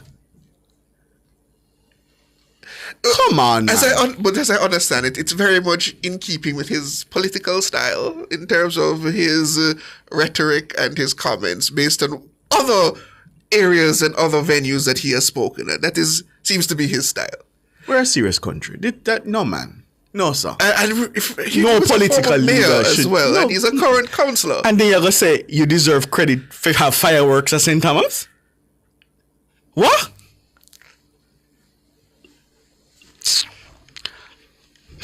(630-9371-4 618-8255). This is a serious election. People, don't do that, man. Don't do that. Sober. If there's a water problem, we need sober analysis of that situation. How is he single-handedly going to do that? And Western St. Thomas big. It's not 5 divisions or 4? It is. Errol. Yes, man. Good evening. How are you guys doing? Doing well, Errol. What kind of concern in Errol? Because me not understand what going on. But, Mark Golding sounding confident, as a foregone conclusion that the PNP will win, He's so confident. I mean, and he should be. He should be. Yeah, he's leading the party. But I'm just saying, Mr. Williams a while ago, and I'm hoping that wasn't the entirety of it. I'm hoping that there was more. But as I said, it's in keeping with the gentleman's style. If the allegations are true that he actually went to a meeting of farmers and told them outright that when my party is in power, I'm going to give you the land free. I don't know if you could expect better in terms of his other utterances. They say, I say, Ricardo, and they are trying everything. They are throwing the baby along with the water out. They will stop at nothing. And Ricardo, my problem is, when a party is so desperate for power, I don't trust that party, I don't know what the next thing that they will do. They are so desperate. They have to be so desperate. But the question really is, does that type of politics still play? Is that still what resounds with the average Jamaican and just the base of either political party? Just these. But he was being cheered on. I heard he was being cheered on. They're taking the Jamaican people for fools. No, you hear a thing like that, no. And I think majority, I'm not going to say most of them are idiots. But that's what they are taking them for. Now, anybody hearing that should be rejected. No, man. Come on. I'd love to hear more on the water thing, though, as to how that's gonna work. Boy, I tell you, boy, and this. I want to ask you guys, this watchman here, did he run for the PNP sometime back then? I don't know. You don't know. I'm unaware. Of that. Could you do some checks for me? Sure. Because he's full of nothing but sarcasm, and it always aimed towards the government. For someone known, I've listened to him, and to me, I think he's politically biased and biased against the government. Him always have something negative, some underlying thing, and you have to listen to him carefully, Because he always have some sarcasm and always aim towards the government. Why? All right, Terrell. I want you guys to check it out for me and find out who was I'll try to candidate for the People's National Party back then. All right. All right. Have a good evening, you both too. of you. Yes. Sam? Yes, good night. Hello. Yeah, good night. Yes, good man, evening. go ahead. We're hearing you. Go ahead. All right, me just want to be clear. Who was in this partner for Cliff? Tyrone. Well, pass this message to Tyrone for me, please and thanks. Tell him some callback and all our church fence scheme has been packed right now as I'm speaking. Tell him what? That all the mosquitoes that the caller calling about. Tell them I did promise him I will call back because I know it's going to be sparked. And we answered to those calls because we do care. This government do care about Jamaican people. And just pass my message to Tyrone and told him that some call back and get the place hot. Oh, so you're saying there's been fogging of the mosquitoes? Yes, it's been fogging as me speaking right now. Okay, all right. Yes. All right, Sam. Yes. Yeah, man. One JLP. I hear you. 630-9371-24 618-8255. Alric, good evening. You, Ricardo. You, Shaban. Evening, Alric. How you doing? Diana, welcome back, Ricardo. A couple of days, I think you're going to leave. No, them not allow me to go too long. At this time with the political. I have negotiate for like 5 days. Oh, well, you're getting a little thing on the side. How would that mean? How would that mean, Alric? I'm not sure at all. Ricardo and Shaban, me hear Mrs. Maxine and Wilson and we and you guys. Mm-hmm. I don't see anything wrong with the political bantering and the putting up of flags and the putting up of banners. What I'm worried about is if it escalates. What I'm seeing, what I saw George put up this morning over St. Catherine, and when George said he passed 38 light posts, and all of them are down this thing, and then they were taken down. I'm worried, they are overdoing it, and if it will escalate. But if not, as we and Mrs. Senner say, is bantering it gives some people a chance to really say that this is my party and this is what I'm defending. But I'm asking them, please don't make it escalate, because we don't want anything violent to come out of this campaign at all. Okay. And you know, some people might just overdo it, guys, and drink a little bit of something too much for them not to drink and make it spill over. But let's hope that everybody keeps sane. Yeah, I agree. I took the point that, you know, political expression is important in keeping the democracy vibrant. I don't necessarily have a problem with it either. In terms of the rapping, my only concern is that it be taken down immediately after the election, and it's fast and securely, so you don't just sort of just blow all over the place. Yeah, that's my concern. And makes it looks ugly after the election is gone, and you pass them half piece tear off there, so half piece tear off there. So yeah. The first conversation you guys had with the political ombudsperson nowadays have no teeth. I think the only person who has got it's not just nowadays. It's always been that way. Well, Reverend Gerard Blair got a little bit of traction because maybe there was a respect for him from both sides of the political divide. But after that, guys, nothing. I think it's a waste of time. They don't listen to them. They don't have any teeth, as you ask Ricardo and Siobhan. If they don't have any teeth, they can't implement the law. So I think it's a waste of time. All right, Alric, hear you. All right, guys. Have a good evening. Yeah, man. All right. TV, man. Yeah, man. Good night, man. Good night. How are you guys doing? Doing all right. Again. And how was the weekend? Everything all right? Yes, sir. You know, I'm listening to this gentleman. You've been playing a clip. This gentleman about coffee farmers. I'm not a farmer. But I've been listening to this gentleman a while back. I remember him come on the program and an interview talking about him going to make coffee farmer get over 20,000. As I said, he declared that he would unilaterally set the coffee prices. And him run off of the program when him asked to explain. When he asked to explain how he's going to do it, he started to get hostile. That was on Nationwide? Yes, that was. Yes, on Nationwide. Cliff was interviewing him. Cliff was interviewing him. Okay.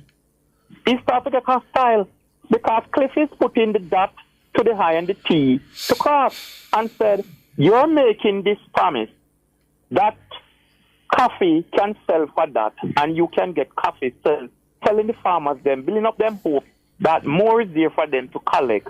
And Cliff was saying to him, do you understand the market now?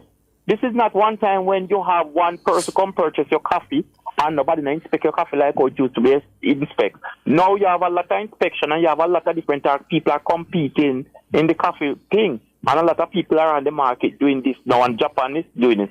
And when Cliff asked him to explain his point, how he's going to get it, he must then talk. Then the next gen come and said, no, I'm a farmer, you can't tell me that. Because I'm a farmer, because there was a farmers on the program too. And he gets a style and start to disrespect this station. Oh. Well, as I can say, caller, I tried to call him recently for a discussion over the allegations surrounding the sugar companies of Jamaica Holdings Limited, and he made it quite clear that he has no interest in talking to Nationwide News because he felt he was disrespected when he was last on. That was when they said teeth for teeth, explain what you're talking about. That was his problem. That's why he jumped off of the program. Well, which is why I said, at least there seems to be some level of improvement in what he said today. He's not suggesting that he's going to somehow magically adjust coffee prices. He's suggesting that he'll improve and modernize the industry in some way. How he's going to accomplish that? Very well, but at least there was an improvement there.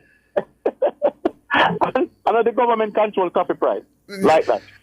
And to suggest otherwise would be insane, because the level of competition, if you would put the government in a position where they're going to be locked in to buy at a certain price, when they have to then they have to sell it through, you're essentially depleting the government's coffers. I don't know, guys, but I am wondering, when I check, I've been doing just a check from myself from the other day. I hear Danishka Williams come and make some pronouncement. I hear him come make some pronouncement. Damon make some pronouncement. Zayton make some pronouncement. It's like, who's running the party? These people sit around a table and said, we're going to work with coffee. Everybody have something in it. And when you check the budget to do all these things, there's no, it shouldn't gone not trillions of dollars. What they're talking about, guys, everybody have a program. Everybody have their own program. And far too often somebody else needs to clarify the point that somebody else made. Or they have to clarify it themselves. It's unfortunate. As I said, good evening. People ask me why I don't take this matter seriously. But how can I take an obvious, ridiculous thing serious? If you listen to the gentleman talk on the campaign plan, I'm supposed to take that seriously. I have to laugh because there's no way any self-respecting person could take any of that rhetoric seriously. You just have to laugh. You have to make a joke out of something that is just that nonsensical. But Sanjay, these people have a consistent audience that they're busing from any year they're moving from town and those kids. They have a set of people that is like them daily week pay to travel and bus with them and motorcade. Go round the island. So when you see them, you think, if you're looking carefully in the crowd, some of them have all 6 shirts in a Sunday.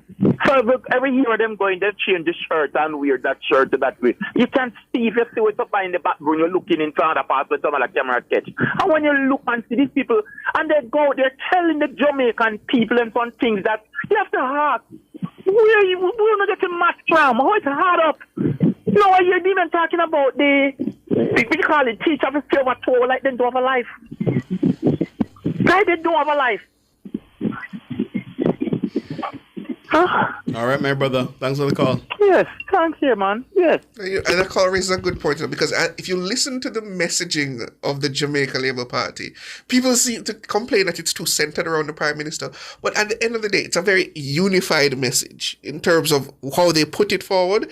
And it also has the central themes in terms of we are being elected on our achievements, what we've accomplished, and they outline the achievements. So it's clear that they put some thought into it. They got around a table, sat down and said, this is what we're going to keep focused on the campaign trail. You don't see that level of unified messaging from the People's National Party, and I just find it strange, because you, on this circumstance, are the one who needs to bring that unified message to the political hustings. You need to bring that message to the people to tell them this is what we intend to do differently, but you don't see it. It seems like everyone has their style and everyone has their different attitude toward how they wish to bring about that messaging. I don't know. Yeah, I think in recent times, though, if I'm to be fair, I see an effort to sort of have some kind of cohesion. If I look, I see broad themes trying to emerge on the platform, if I'm fair. How effective it's been, I don't know. But I think there's an effort now, especially at these parish meetings. So you sort of get a sense that, tonight might be a little bit about energy, or you might get it as a little bit about health or the economy. I see an effort. How effective it's been, I don't know. And I also note, I don't know if it's just a coincidence, that there seems to have been a move away from this attempt to paint the Prime Minister as corrupt, as if they've recognized that it doesn't come up as much anymore. As if they've recognized that it's not a winning argument anymore. Perhaps. Well, certainly, I think if you've been falling in the polls as they have, and I don't think the fundamentals of the race, have shifted in a significant way, you must wonder why you're falling. Yeah. I notice people use the word stagnant, that the GLP has, been stagnant. Or you could say held steady. Yeah, held steady. And I think in an election, the closer you get to a date, I think you'd rather be standing still than going backward. Precisely. Yeah. There is the matter of momentum. Right. And the closer you get to the date, you don't want to lose that momentum. Right. You want your base to be energized and ready to go out. You don't want to be falling. So I suspect that's why you're seeing a more concerted effort. Who's next? Oliver. Rastafari, pick up yourself, my youth. I love when the two hours work, cause the 2 hours about energy, yes, Oh, all right. What's going on? Yeah. Blessed love. Watch it right, family. We need a fixed election.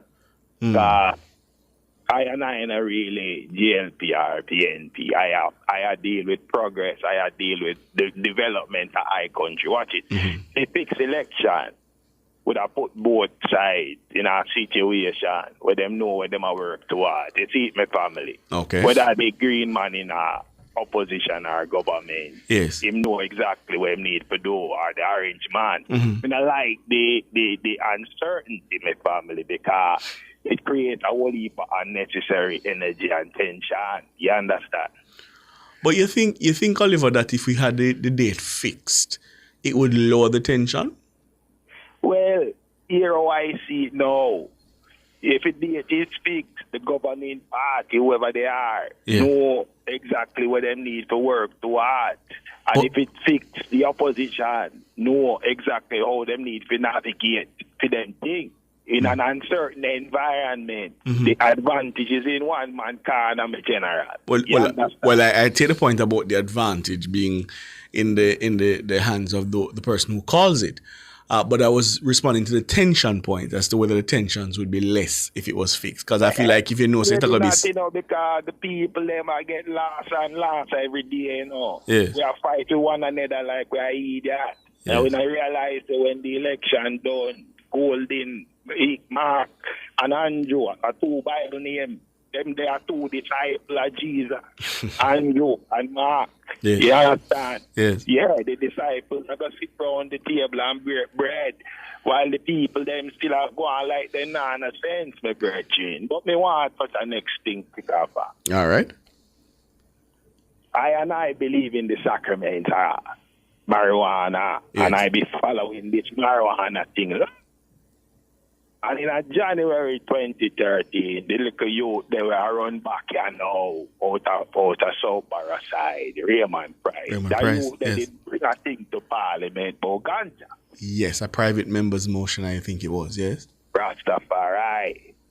Now, I hear the leader of the opposition say when Mario Dean drop out, he feel a certain consciousness, and he decide that he going to bring a bill to the Parliament. Chevron, you working at the Parliament, let me ask you, Guy the Rasta, can a senator bring a bill, a private member's motion? Yes. That's why they're called private members' motions. One was brought by Floyd Morris. Yes, Floyd Morris just recently. Yes. Right. No, for this ganja bill, was it Mark Golden who brought the motion? Not the motion itself, but the they bill. did craft the bill. Yes. Yeah, so Mark Golden did do it. He brought the bill, yes. Yes. But I think the motion was moved by Raymond Price. Yes, it was. All right. So that means, Mark Golden as the man should I take credit then? He has. He has taken credit, yeah. So the people them are going like another Mark Golden. Who? Which people? Some people in the street. Me see a man show me video. And him say, a lady I said, I know Mark Golden. And me I show him say, I remember when Raymond Price brought it. So I want to clarify that, Rasta. I believe to give man credit where credit is due. Yeah, my recollection is that as Justice Minister, he did bring the bill to decriminalize certain quantities, yes. That's my recollection. Well, give the man in praises then, Rasta. Yeah, everybody has acknowledged and congratulated him for that. Yeah, it was one of the most progressive moves. I want to see the man move forward in a Jamaica positively star. Me have burn out the negativity. Me not in a damn thing the Rasta not mix up. Rasta I deal with progress. And if a man I make progress, give the man him credit. Blessed love. Agreed, Oliver. All right. Thanks for the call. Yeah, that's my recollection that it was, as Justice Minister he did. And I believe Raymond Price also brought a motion on renaming the throne speech. I think he wanted to call it the people's speech or something like that. Yeah, I recall. Yeah, we've had quite a few seminal private members' motions, but so few of them actually make it over the final hurdle to become law. And I hope the case of the Elder Care and Protection Act, that is one that makes it over that final hurdle. That seems very likely that will become law. Perhaps what the Parliament needs to do is devote time. They've spoken about doing that. I believe they're going to change the rules in Parliament where there's an additional sitting on Wednesday, and that Wednesday is where matters such as private members' motions will be properly dealt with. Good. That's good. Give the backbenchers something to actually do rather than just thump the desk and vote along party lines. And I think the private members' motions, especially those that get the proper bipartisan support, they're the better representation of what the parliament should be in terms of the proper analysis, debate, and passing of legislation without the tied down nature of the opposition politics that we practice. Yeah, I'd support that. All right, that's where we're going to leave it this Monday evening.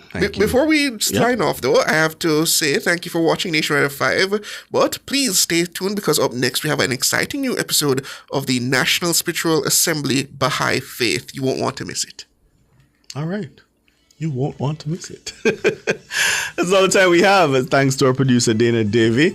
The men behind the controls tonight were Andrew Glenn Anderson. We also had Damian Cunningham. Our colleagues in the newsroom, the very best in the business, led by the editor, Cara Powell. Thank you all so much. Our callers, sponsors, contributors, and you, our valued listeners. And shout out to the YouTubers. Hello, YouTubers. Thank you all for keeping us company. Mr. Campbell, a.k.a. 25. I'll stick with that, yes. He's not 25. He's 37. 37.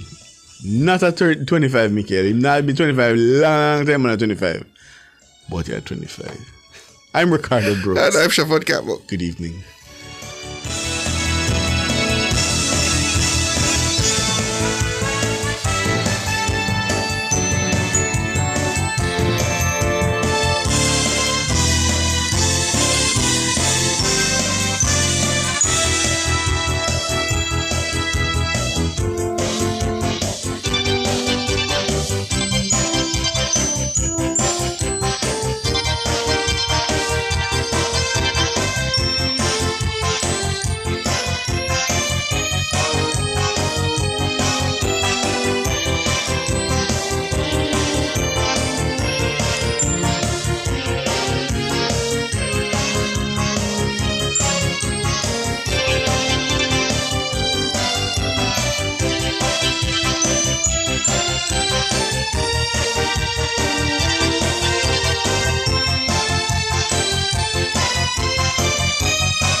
That picture is erased from your social media account, but is it really gone? Your bank card is tucked away, but is it really safe? In today's age, we must empower and protect ourselves in the digital world. Tune in to Cliff Hughes Online on July 30 from 10 a.m. to 1 p.m. as we highlight the Cyber Smart Community Campaign at the Waterhouse Community Center. Get ready for some fun, hands-on events all about staying safe online. Expect to hear about helpful tools like password keepers, antivirus protection, and apps to lock down your info. You'll learn how to spot the bad guys, report shady stuff, and protect yourself like a pro. Cybercrime is real, but with Cyber Smart, your defense has just got an upgrade. So tune in to Cliff Hughes Online Wednesday, July 30 from 10 a.m. to 1 p.m. It's the Cyber Smart Community Campaign at the Waterhouse Community Center. Catch our live stream on our YouTube platform at Nationwide 90 FM Live 2. All this and more only on Nationwide 90 FM, the new revolution in media. This broadcast is brought to you by the Ministry of National Security.